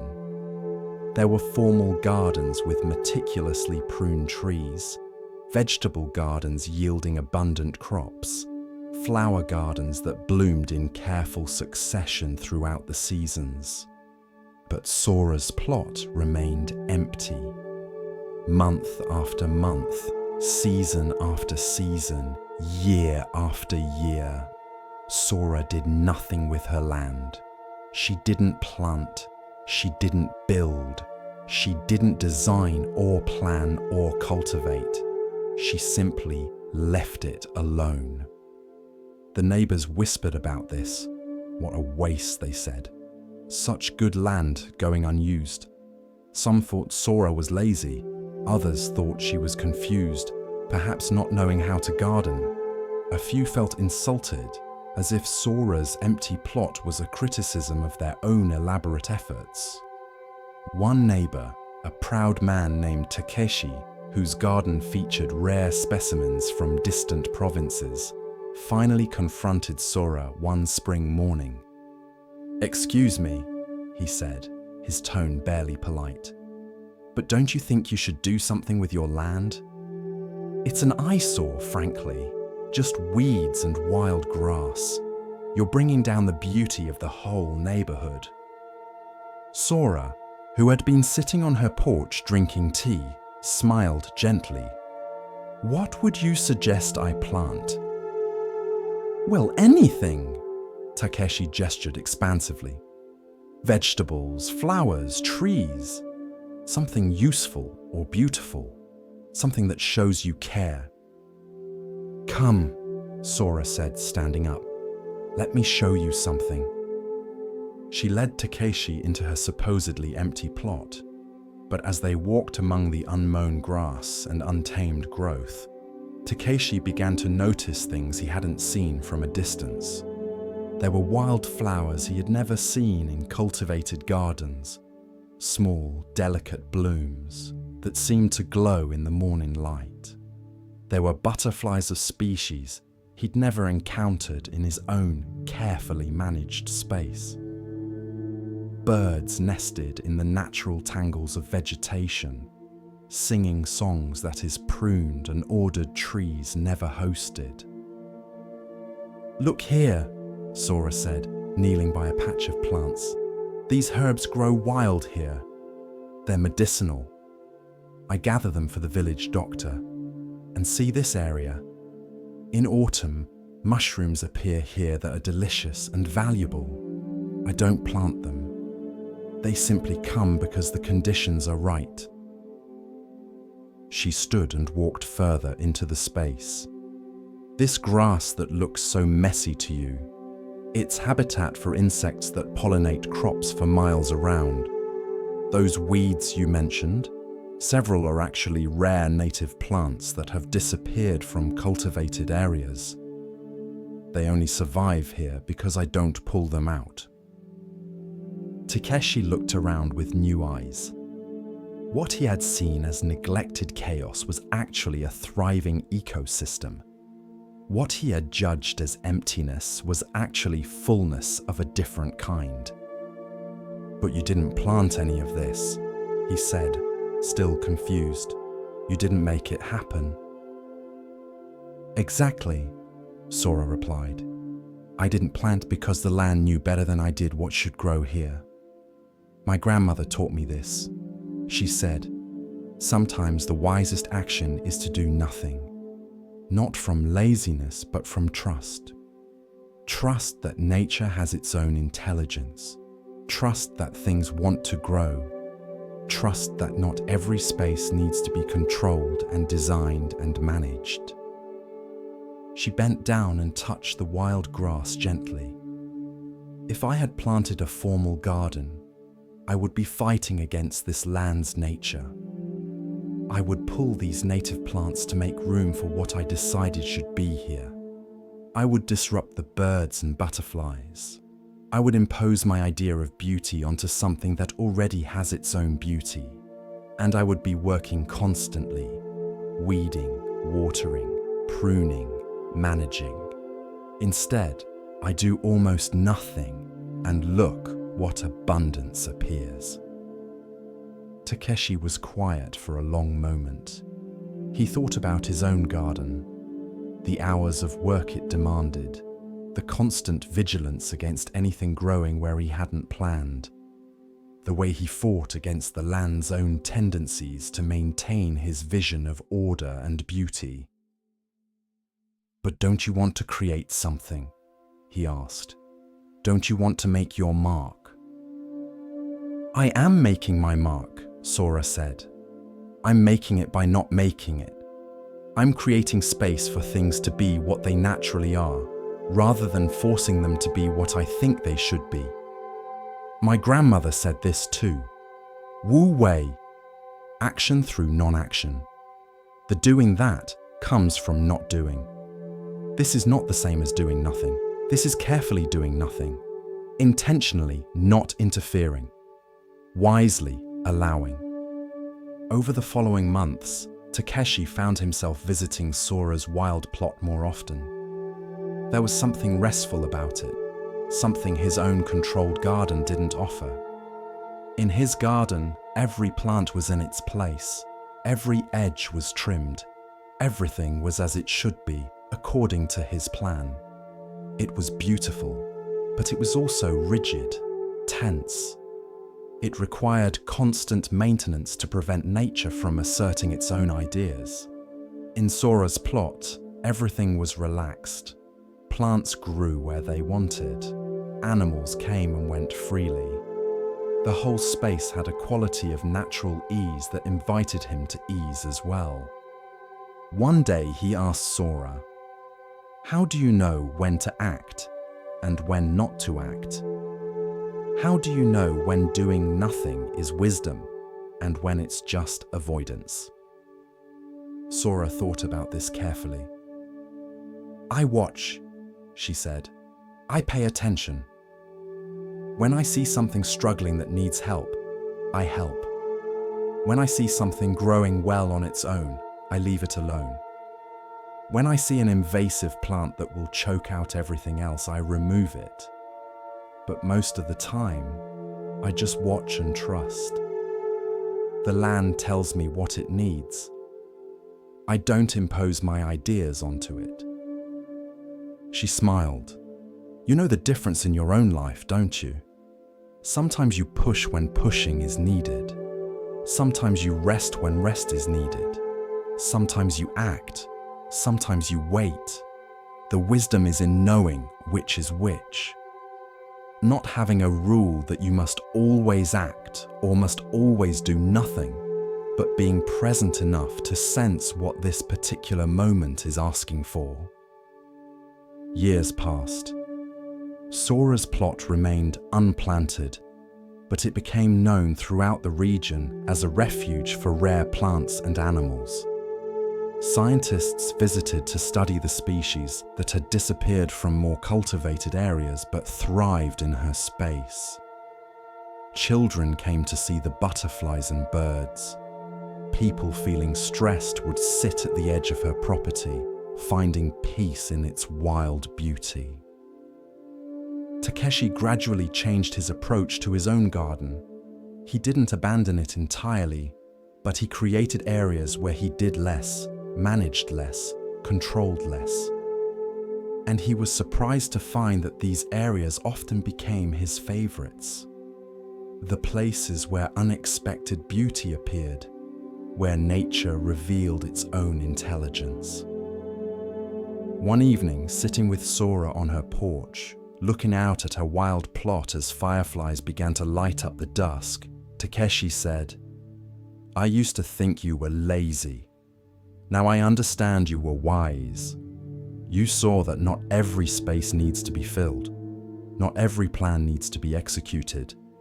Not every action needs to be taken. Sometimes the most productive thing we can do is create space and then get out of the way." Sora nodded. My grandmother had one more saying. The usefulness of a cup is in its emptiness. The usefulness of a house is in its empty space. The usefulness of action is in the space around it where non-action lives. You cannot act wisely if you're always acting. You cannot create room for things to grow if you're always filling every space with your own ideas. She sipped her tea, watching the fireflies. I didn't plant this garden, but I tended it through my not planting. I created it through my not creating, and what appeared was more beautiful, more alive, more true than anything I could have forced into being. Tonight, as you rest, you might consider where in your life you're overacting, over-planning, over-controlling. Where are you filling space that might be better left empty? Where are you imposing your will onto something that has its own wisdom? Where are you so busy doing that you've forgotten the power of allowing? Rest itself is a practice of productive non-action. You don't make yourself sleep. You create conditions for sleep and then get out of the way. You don't force relaxation. You allow it by ceasing to prevent it. Let yourself be like Sora's empty garden tonight, unplanted, unmanaged, allowed to be what it naturally wants to be. Trust that things want to grow, want to rest, want to restore themselves. Your job isn't to force this process, but to create space for it, and then wisely, carefully, intentionally do nothing at all. Sometimes the most productive thing you can do is nothing, and sometimes doing nothing is the hardest, most important work of all. As the lantern of awareness glows a little brighter, we come to a tale about seeing with more than the eyes. Let the stillness guide you now, and listen carefully to the next story.